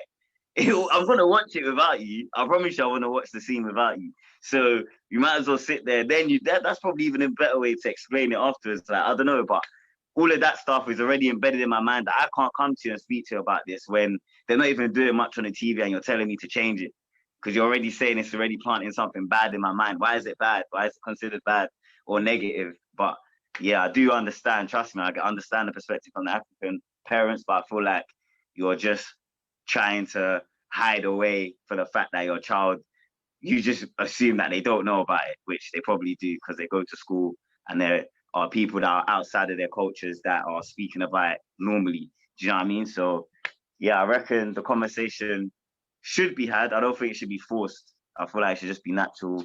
Like if you're telling them about, I don't know, BCG jab or I don't know, flu, I don't know, something normal. Yeah, it should be a normal conversation. Yeah. Okay. I saw Blessing's hands up. Blessing, did you want to say something? Yeah, I was gonna say that if you do want to talk about it to your children, I feel like you shouldn't add any like negative connotations to it or talk about it to them specifically and put them in the situation. I feel like you should detach them from the situation and be like, if you do want to do it in the future, then just implement safety. So if you do want to do it in the future, make sure you have condoms and stuff like that, and not to actually like make them uncomfortable and make it awkward. Okay. Okay, thank you very much. Cassie, I saw your hands up as well.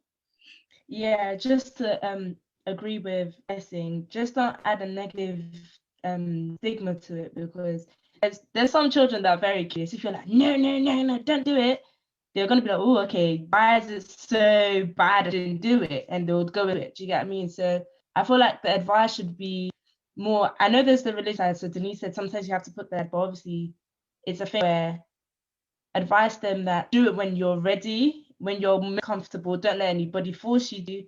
That kind of conversation, making it more hearted, but also adding the moral and the religious side, saying that if you follow the steps of Christ, this is what you should. But if you fall out of line, which happens, the best thing to do, as I said, is to say condoms, make sure you're okay, the person that you're with is okay, and yeah, and everything should be okay.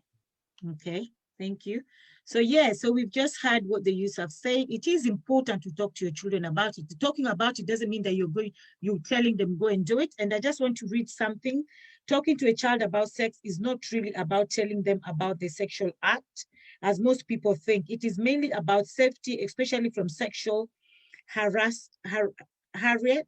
I don't know what that means, and violence, healthy relationship, etc. You cannot protect someone from something they don't know. And somebody say, yeah, hi, Denise. Yeah, we always sneak to your mom. Women like gossip. When you say when they went to, if you're going to an auntie, women like gossip. So when you tell them, they'll run to your mom and tell your mom. Okay, someone said, what age are we supposed to talk about sex, like sex life to children? I think it should be as when they start understanding, especially when they hit secondary school, to be honest. When they hit year 7, that is when now, because they're going to meet with all sort of, that is when their innocence is now being taken away. Yeah, totally taken away. I had an episode, and I had an episode where my child, because there's a big gap between my first and my second. So of course my first is going to secondary school. Her brain she's had more things out there, and my younger one is still in primary school. Her mind is so innocent. And one day my big one just comes up and tells my small one that don't talk to me like that. Huh? I was born when you were still a sperm in dad's penis and an egg in mom's stomach.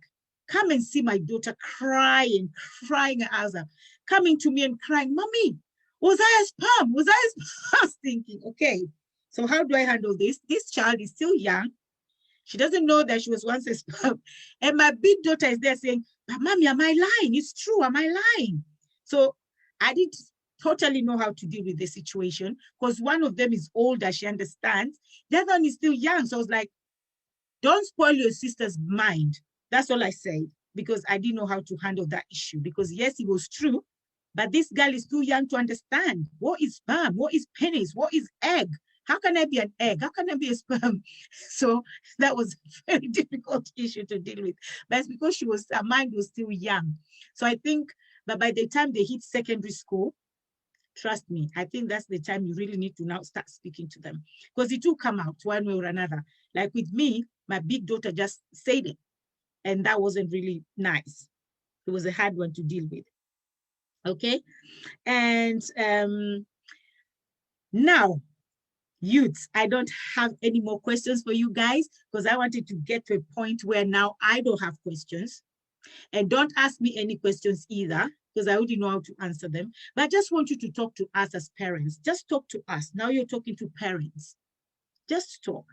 And when talking, I know you guys talk about listening, appreciation, proud of you, judgment. You say there's too much judgment, the youth, and there's all this going on. And I remember we were watching a program with my daughter, and the girl, she really hated her mom, and they were doing this program of the world's most disciplined or strict parents, and this child was actually taken from the UK to Ghana to meet parents in Ghana, and she was only there for I think 2 weeks or something. When she was coming back to the UK, the way she was crying so much that she's going to miss these Ghanaian parents. But when she was leaving her mom, she was so happy to leave her mom. So I asked my daughter, come on, how can she be crying? My daughter was like, well, mom, if these other people in Ghana loves her more and shows her respect and listen to her, of course it's a natural thing that you draw close to these people than your own mom, because she's not listening, or you feel like she doesn't love you, appreciate you. So you guys, I just want you now to just talk to us. It's an open forum. Just talk. I'll start with Blessing. Just talk. I had a feeling. No, I was gonna say that I feel like parents should establish a type of relationship with their children where they really like communicate with them and even open up to them as well, not just the child opening up to the parent, but the parent also opening up to the child, so they can have a more of a just like a relationship where they feel like they can actually open up to you. Because if you're opening up to your child, then they feel like they can open up to you, and it also builds trust that way as well. And I feel like if you do that, then things will just work out better. Like communication is key, to be honest. I just feel like communication is key. So yeah. Someone actually said in the comment, somebody said in the comment that they actually stayed in a friend's house and they were raped. And she said that night it was have happened if it's the man that raped me false, but it still could have been prevented by listening to my parents. Parents probably told her not to go, to stay at home, but she was like, So she went to her friend's house and she was raped. So she's not blaming herself for that, but she's saying if she had listened to her parents, probably that wouldn't have happened. But of course, the blame goes to the man that did that, because regardless, that is a no area. Okay. Yes, we are talking to parents. Kirsty, what would you say? Just talking to parents, not necessarily your parents, but just talking to parents. Just think of you're in a forum talking to loads of parents. Just that communication. It's down to communication. I feel it's all of knowing your child, what your child requires. Respect is both ways. As much as you want your child to respect them, they don't know, because they're the ones that are growing up. So they don't know respect until you show them what respect is, and they can really give you that respect back. I feel like relationships can take time to build, so be patient. And because you're the parent, if you realize that maybe your child's a bit more away from, I feel like it's more important a parent reaches out to their child to want to build that relationship. It makes like the child feel like, oh, okay, I care about you, and that kind of thing.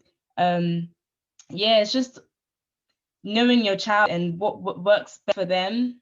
Having as blessings, opening up is one thing I would say that is a very good thing. If you share your experiences and be very honest about experiences, your child can learn from them. I think the best way to learn, because you've, as a parent, said, okay, when I did this, when I did that, this was the outcome.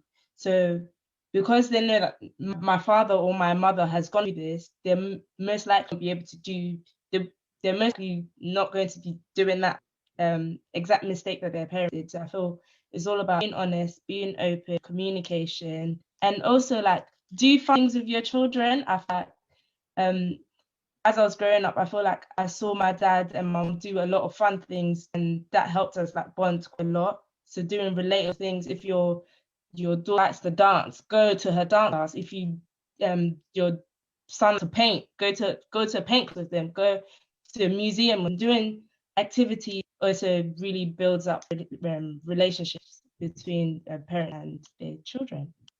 Yeah. This is actually an open forum, so you guys just mute yourselves and just talk. I'm not going to say next is Manny, next is Denise. You guys just talk.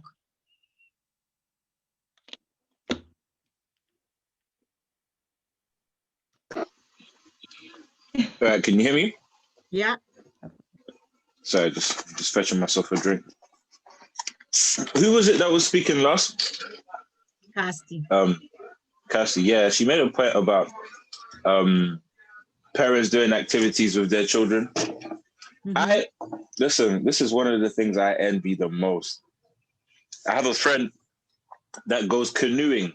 He doesn't really like his dad, but he does this every Saturday. They go canoeing together, and from the time that I knew him till now, their relationship has grown. Initially, he didn't like his dad so much, though. No. The fact that they go canoeing all the time, they have a lot of time to speak about certain things, and then by the time he was of age where he could start dating, his dad could give him a lot of advice. He could comfort him, and there's certain things that you would never get out of.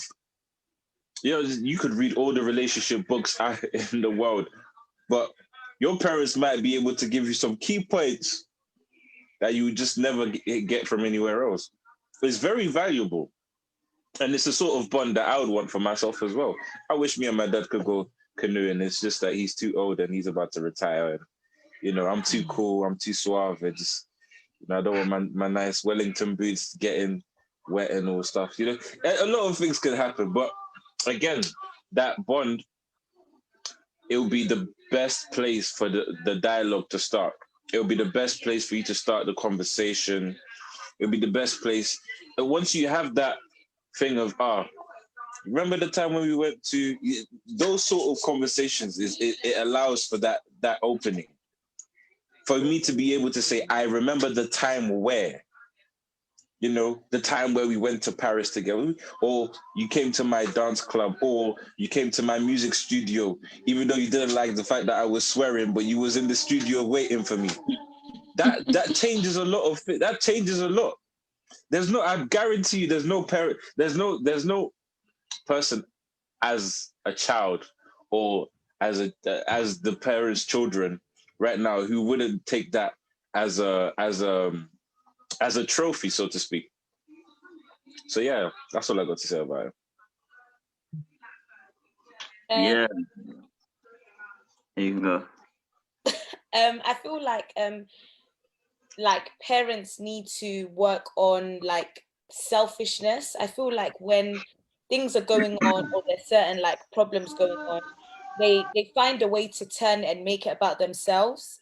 I feel like yeah, like if something happens, let's say, for example, we go back to the uni situation. It's like, oh, so you're leaving uni. Oh, so what are people going to say? Da-da-da. So instead of wondering why the child wants to leave uni or what's happening at uni, you've turned it to, oh, after everything I've done for you, you don't want to go to uni, you don't want to get your course, you don't want to da-da-da. So it's like they flipped it and you haven't even been able to express what was even upsetting you in the first place because they've turned it, made it about them, got angry, and now that's the end of the conversation. I feel like you need to really put your feelings aside and listen, because that's what happens. You know, you hear boyfriend, you know, maybe you've broken up with your boyfriend, you're so upset, you go and tell your mom's telling you, instead of studying in school, you have a boyfriend who's now broken your heart. Now you're even heartbroken, you can't even study more. Good, that's what you deserve. Then it's like, okay, so now my heart's broken and I'm still in trouble. So where do we go from here? You've now turned the situation that she came to talk to you about and made it about yourself. So now she has no one to talk to. Then maybe she does something so extreme, like kill herself or go and join a gang or go and just have sex with somebody else to fill the void. And then you start questioning yourself, oh, where did I go wrong? You went wrong the moment the situation was told to you and you flipped it and made it about yourself. Always try to be open-minded, and you know, we understand that you can be upset, but at that moment in time it's not about you. You can express your frustrations later. Right now you need to get to the root of what we're talking about, and that is, you know, my boyfriend broke up with me and I need your help to like feel better. However you're going to do that is however you go about doing that. Okay. So Yeah, for me, you're gone. yeah, Manny, I'll ask a question here first, and then of course you can either answer it as well. So someone say, okay, tell me, how should we as parents respond when you stay in your rooms for hours? How can we drag you out of there without arguments and fights? So probably, Manny, you can take that and continue. Yeah, so even intertwines, to be honest. I was gonna say parents need to learn how to like adapt, because I just feel like you're some of you are just stuck in one way, and it just doesn't work. Especially if your child was born here, like in the UK, and they haven't learned anything else but the way the UK runs. I feel like you need to adapt to that as well, because just coming off of the question for a second, for me personally, the most people who I can relate to in my family are like my auntie or my uncle, in terms of, because they have adapted to being in the UK and they're more clued up. Like I can speak to them and they know what I'm talking about already, or they could say something to me that they know that my parents don't really understand. So I just feel like that's key as well, just knowing about how things are running within like the atmosphere or the environment that your child is in. In terms of your child coming out of the room, like it's that one's difficult, because they could be going through 1,001 things, or they could legit just not want to leave their room because that's like the society we're in now. we're on our phones, we're on our tablets, we're on our laptops. However, I don't feel like that should ever be negative in terms of, because I feel like it just adds to them being in their room. You've now added them in their room, now they're frustrated, or you've added them in their room, now they're annoyed on top of you trying to get me out of the room. I feel like you should leave it, and then when it comes to a stage where they have come out, then you could have that conversation of, yeah, is everything actually all right? Not even, what's wrong with you? Why in your room? You haven't come out. Like, it's always that, what's wrong with you? Da-da-da. It should be, is everything okay? Yeah, like, just change it. Like, open up, not defensive. It's more, is everything okay? What's going on? How's uni? How's life? How's your friends? Da-da-da-da. It's normally, you're already second guessing what the problem is, and that's just adding more like pressure. And I feel like people need to understand that. I feel like people go through a lot of things, and it's not a myth. Like, people are saying mental health is not real and it's all like witchcraft and that, but let's be honest, it's a real thing. And you blaming it on, oh no, it's the devil, pray, it doesn't always work. They need more than that. And if you're not there to help them, then who are they speaking to? Because their friends are not always there. Their friends could be going through things themselves. So I just feel like, yeah, adaptability, again, opening up, finding different solutions. It's not only one way, there's 20 ways. So finding different ways to get through to your child is key. Okay. I can see your hands up, Kirsty. Yeah, I would say, to add to what Manny was saying, is that parents shouldn't downplay what their children feel, because, like, yeah, you can be like, for instance, when I was doing GCSEs was like the biggest thing that could ever happen to me my entire life. But your parents might be like, oh, it's just GCSEs, just exams. Oh, you don't have no bills to pay, you have no da-da-da. So I think it kind of adds on to what Denise was saying, making it about themselves. So it's like, you don't know what I'm going through. This is the biggest thing that I'm feeling. So I feel like parents need to be a bit more conscious of that and take it on and be like, okay, this is what we're going through. This is the biggest thing. Let's deal with it. Let's sort it out. Because later on, and as Manny said, a child could be going through like the worst thing, but because you've turned around and made it about yourself, it can make the situation much more worse.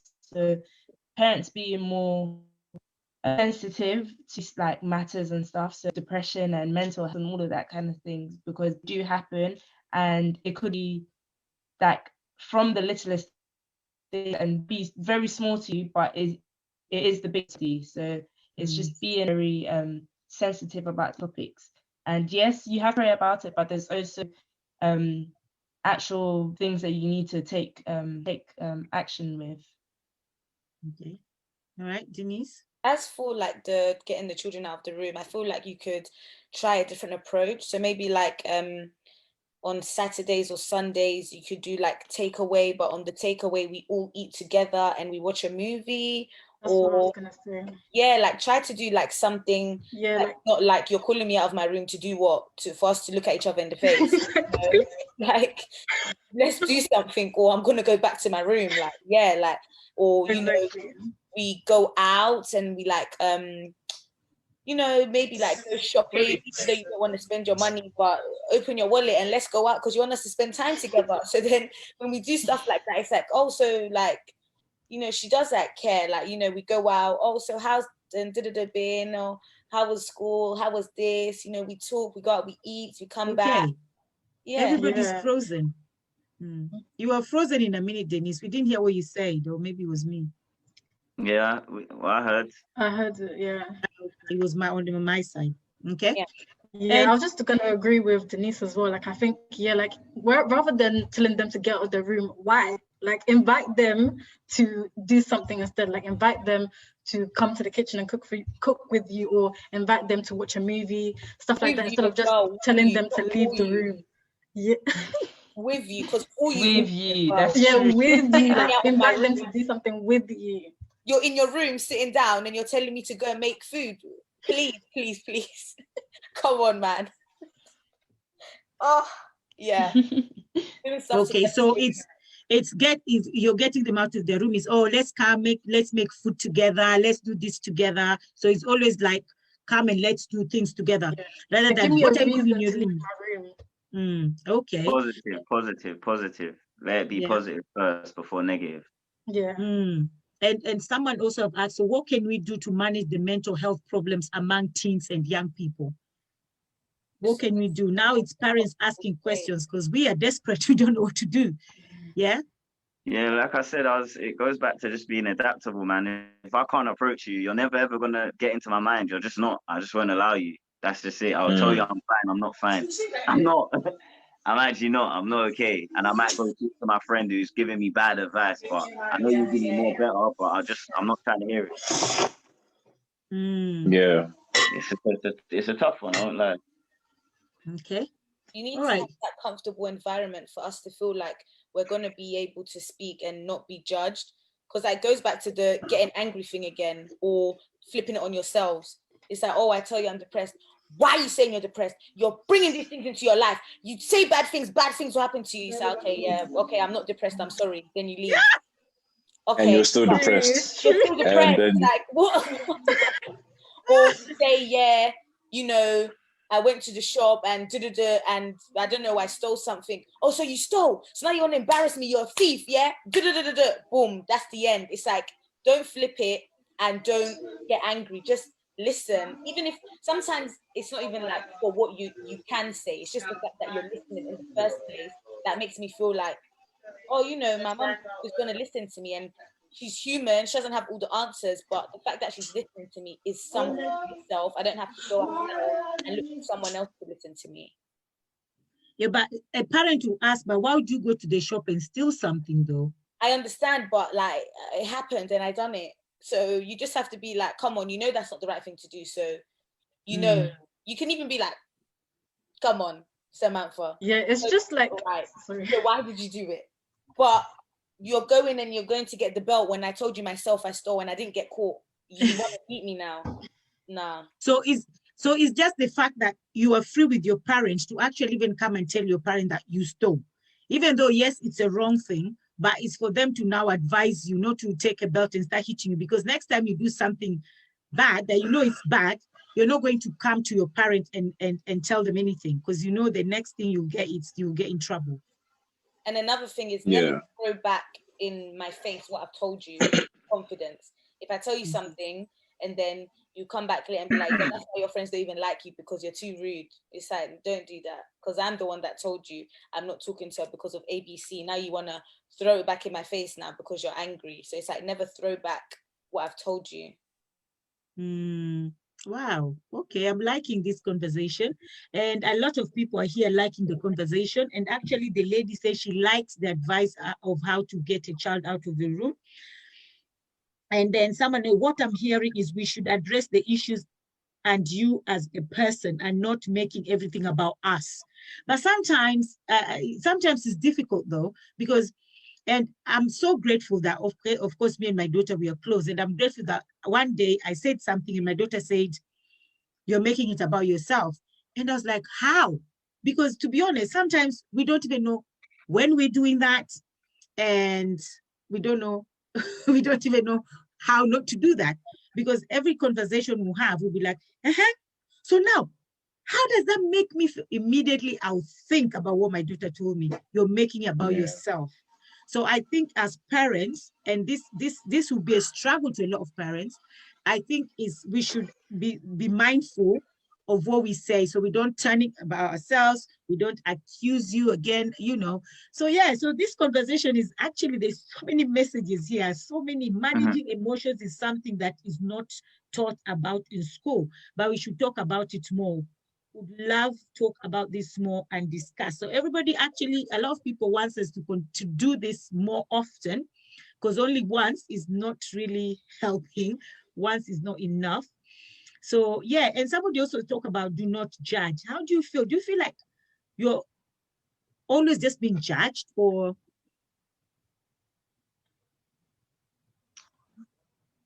Not me personally. Yeah, I don't really get this. No, I'm not talking about you personally, but I'm just talking about youths.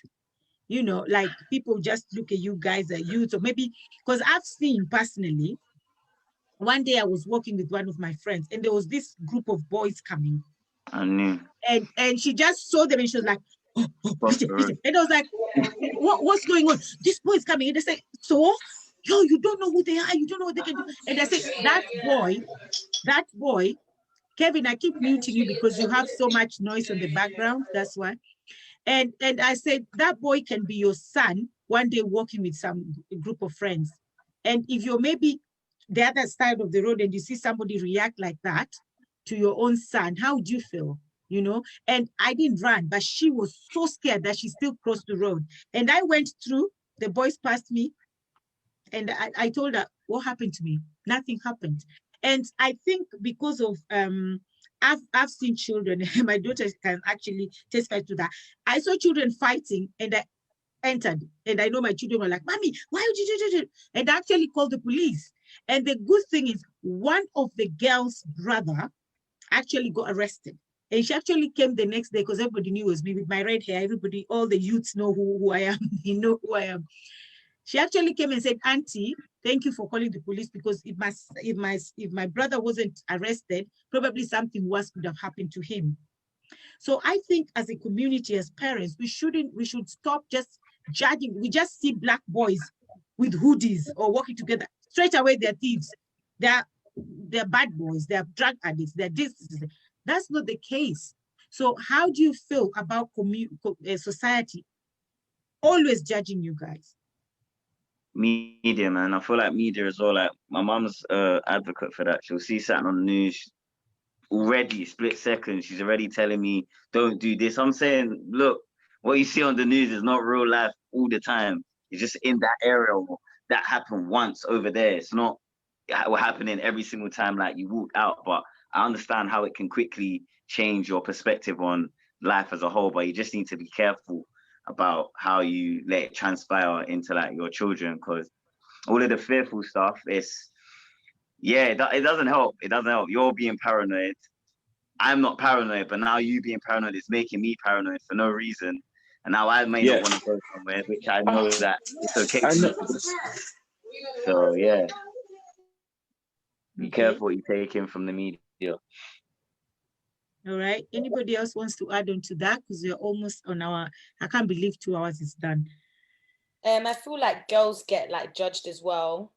Like, you know, even like the nails or the way we dress and stuff like that. People just like assume certain things about us. And like, it's not true at all. Especially like adults, they'll be like, yeah, I don't want you to hang around with that girl that walks around with a short skirt because, you know, people think you're like her, not knowing that it's your one that's not wearing the short skirt that's worse than the girl with the short skirt on. So I just feel like we know when we're dressing like that and why we dress like that. If we're wearing the short skirt and we have the long nails, we're going out to party, that's why we look like that. But we know how to adapt. And we're going to a job interview, our nails are of an appropriate length, our skirts of an appropriate length. We know how to fit ourselves into certain situations. So you shouldn't look at us and assume that we're a certain way just because of the way we dress or the way we look or the color of our hair or the piercings that we have. That's another one, the amount of piercings that we have.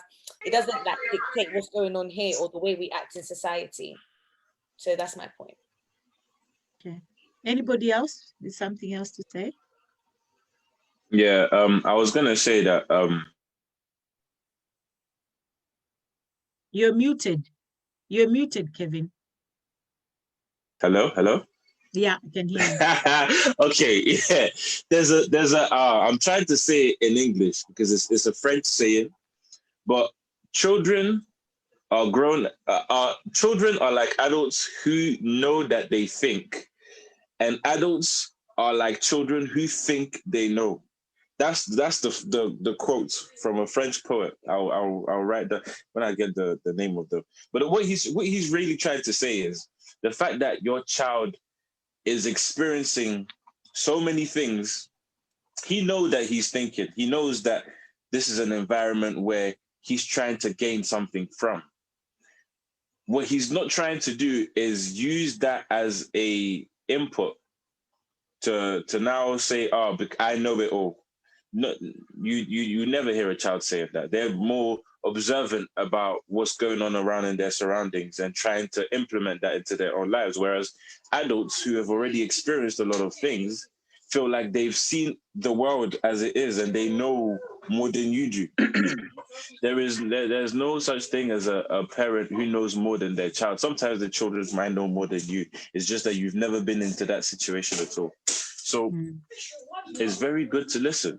It's very good to listen and to have them in your mind when you do certain things would help in the long run as well. So again, coming back to the activities thing, doing children activities with your child will help a lot, because now you're opening dialogue for them to speak to you.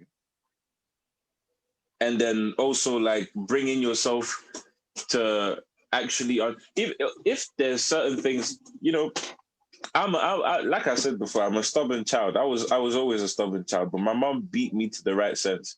When I tell you, there's certain things I'll do wrong, and I can openly have a conversation with my mom. Like, Mom, remember the time where you caught me with my white friend in Belgium, and I was smoking a cigarette, and then you beat me up from the Catholic church all the way home? Why did you do it? You could have just beaten me and then left it there. But we can have conversation like that. I can have, and it even allows me to judge her a bit and be like, Mom, I don't like what you're doing over there. I don't like the fact that, you know, things like certain things I could openly say. But then if you don't allow that dialogue to happen, where's the advice going to come from? Had she had not beaten me when I was younger, I probably would have been robbing banks, because I liked coins. I liked it a lot. You know, it's a lot of these things. It comes from what the hello, close the door. I've said this like several times. Sorry. Yeah. What was I saying? Okay. Yeah. So a lot of these things, had she had not given me that sort of discipline, and we didn't have that sort of dialogue, I would have been robbing banks today. Because I liked money. I liked, and I never. It's something that we lacked as well. And me coming from a family where my mom and dad are split up, part of the time I spent was with my mom. She brought me up, and then my dad brought me to a place where I could be well educated. So we thank God for both of their efforts.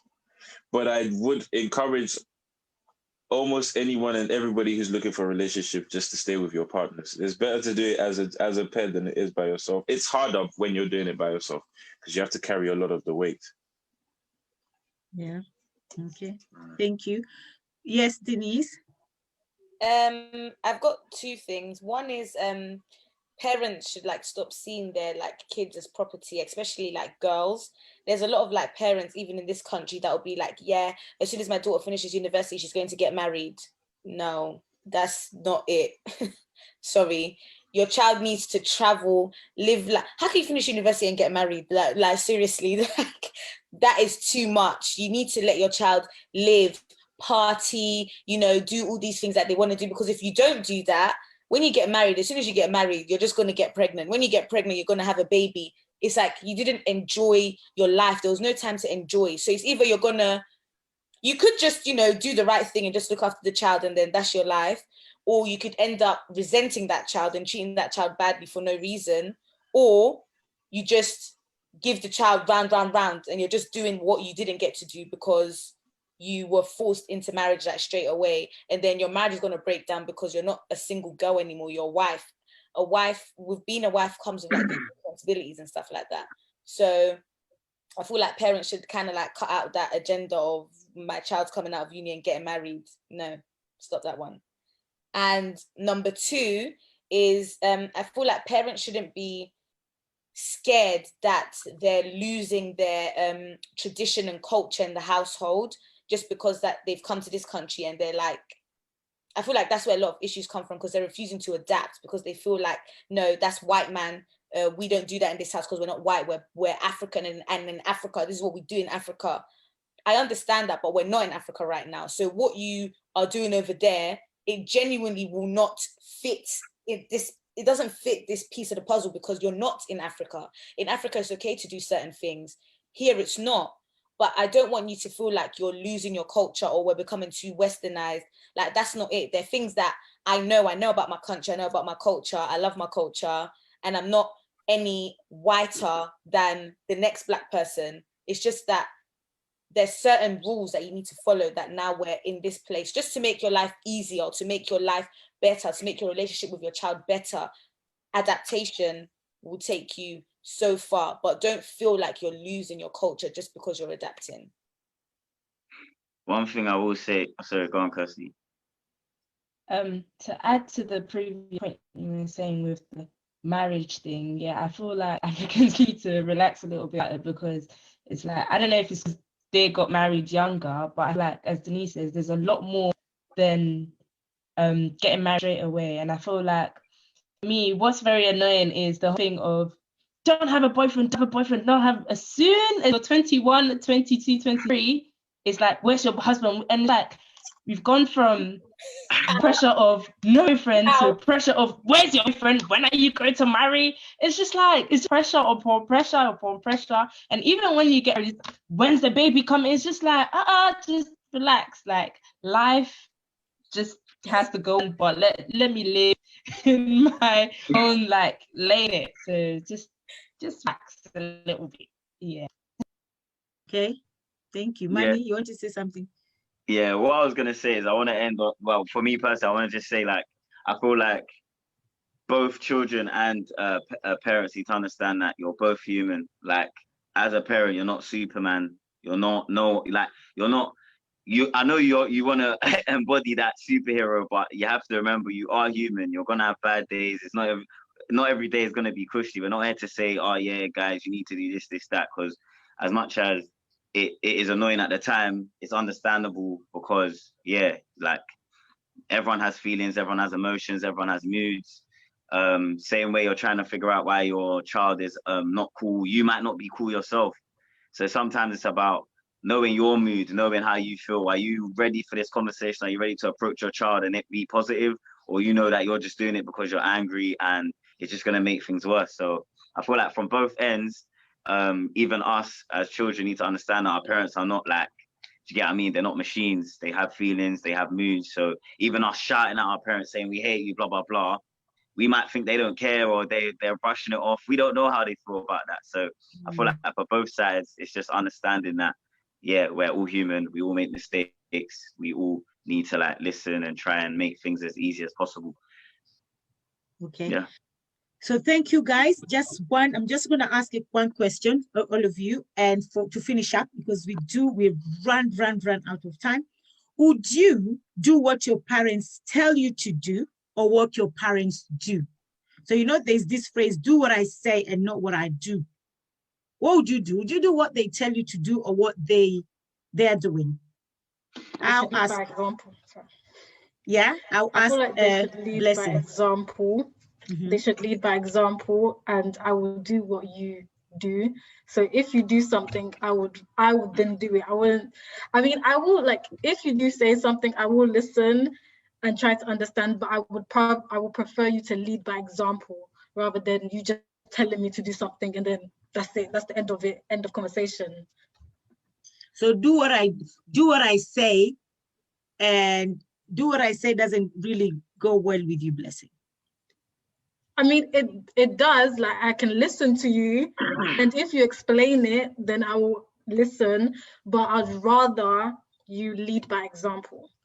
Okay, thank you, Blessing. What about you, Cassie?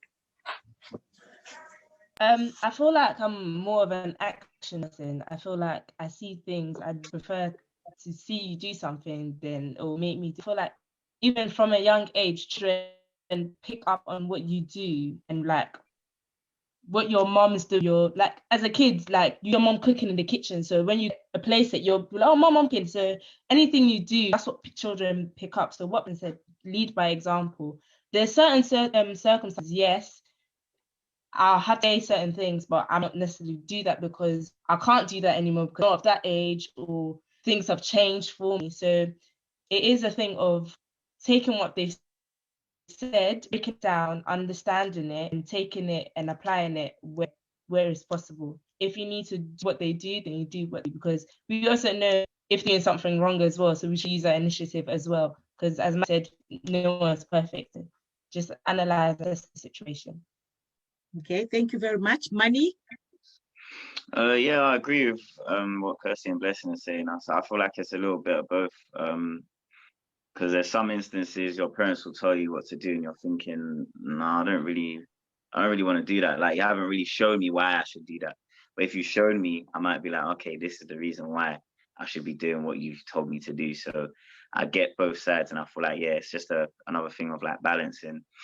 Yeah, because if you're telling me to do things, I've never actually seen you do it, or I've never seen the benefit of it. It's just because you're saying it because you just want to be a parent and like the alpha person, then I'm gonna look at it like, it's that reason. But if I've seen it, you do it before, then I'll be like, okay, cool. If I've seen my sister do it, or I don't know, yeah. If someone's led by example, I reckon I'm more likely to follow rather than just following instructions. Not that I'm disobedient, just saying. Okay. Denise, yes, what would you say about do what I do, do what I say, and don't do what I do? Yeah, I feel like mine's a mixture, same as everyone else, and then kind of just like doing my own thing. So if I see you doing something that is like silly, like smoking, and then you've told me not to do it, I'll now use my own brain. Like, it's either I'll try it once and I realize I don't like it, or I'll try it and I've realized I like it, or I'll just never do it. It just depends like on my mood now, because I've seen what you're saying, but you're doing the opposite of what you're saying. So I'll now like use my own initiative to decide, am I going to listen or am I going to do what I want to do? Okay, thank you, Kevin. If you're still here. Yeah, I'm still here. I'm still muted. Do what I say, not what I do, Kevin, because we have that a lot. Yeah. Can you hear me? Yes, now I can hear you. Okay. I have a big sense of I have a big moral compass, so it depends on if it follows my morality. So if it's something that you're doing that I feel is right, then I would follow you. But then again, if it doesn't feel right, then I probably wouldn't do it. Okay. Yeah. A lot of people, depending on how you were brought up, you might have a sense of moral justice, or you might have a verbal indicator to show you what your moral justice is. So a lot of people tend to listen to their parents based on the fact that their parents are either the moral compass, or they have a moral compass in them, which is telling them, okay, I don't feel like this feels right. So that's where I'm at. Okay. Wow. That was my last question, but somebody here insists and said, Lydia, please ask this question. So, and this is the last one, guys. This is the last one. So what is the one thing you'd all say? Okay, let me read it properly again. So what's one thing would you say? So what's one thing would you all say that every parent should master so as to be a great influencer to their youth? Okay, I'll just read what I think she's asking. But probably she's saying, what is one thing that you would say that every parent should master so as to be a good influencer to their youth? Just one thing, not explain. No, I don't want story. One thing. What would you think is the one thing that a parent master to be a good influencer to their children? Just one thing. I'll start with Kevin. Kevin, no? Okay. I don't think we have Kevin. Money. Sorry, I didn't know I was on mute again. Yeah, okay. Succeeding in your own goals. Succeeding in your own goals. Succeeding when they set their own goals, they set their own targets, and they achieve it, and they celebrate it. That is something that they should master. People don't do that enough. Okay, thank you very much. Angela, I hope you heard that from Kevin. Okay, Kirsty. I hope you remember the question, Kirsty. Yeah. That one thing I would say, which is, they should master, because it's key in every relationship, be communication. Just communicate effectively. Yeah, communicate effectively. Okay, thank you, Kirsty. Blessing? I would say friendship with your different types of children and establishing what like a friendship with them, so that you can bond with them and communicate and listen and take away pride from a lot of the things that you're talking about. So friendship. Okay, friendship. Okay, and money? Adaptability. Adaptability. Okay, Yeah. to adapt. Okay, and Casti, what did you say again? What was your point again? I said communicate effectively. Okay, communication. Okay, and Kevin, what was your point again? Sorry.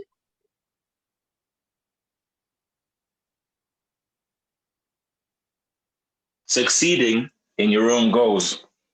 Okay, succeeding in your own goals. And Denise? Mine is listening to understand, not to respond. Or listening to understand, not to respond. I wish I said that now.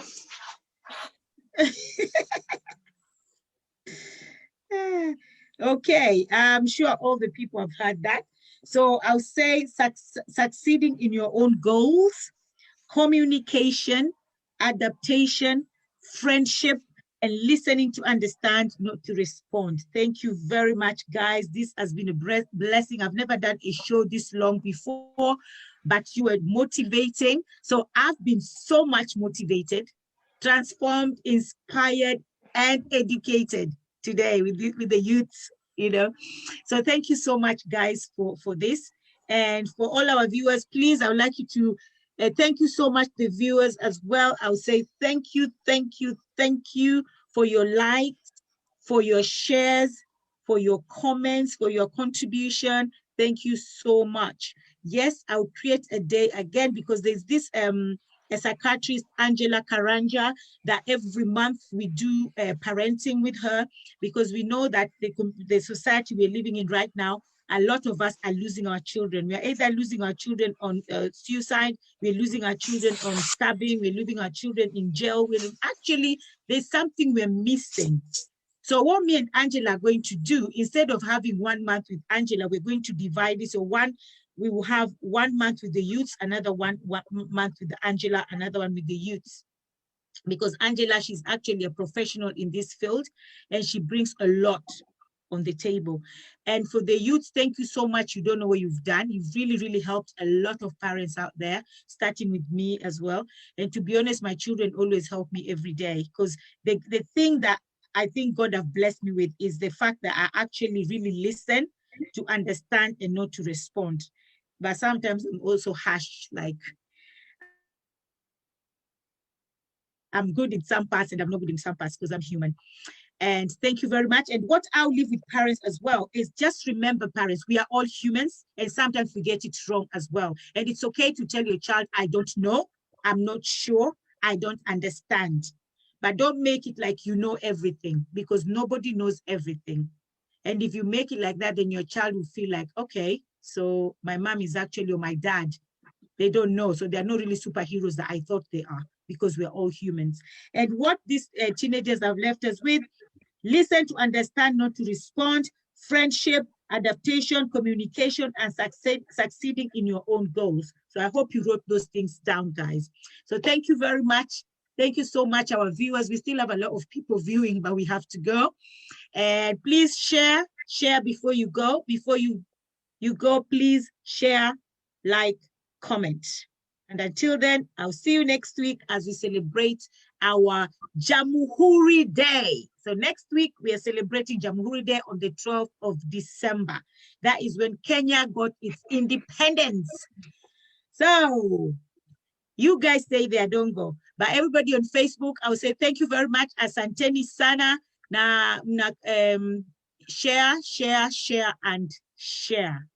Thank you, guys.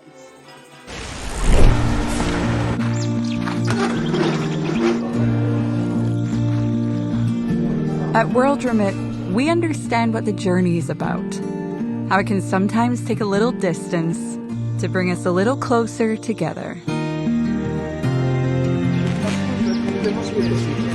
With ways to save more when you send more, World Remit is here for you, so you can be there for them.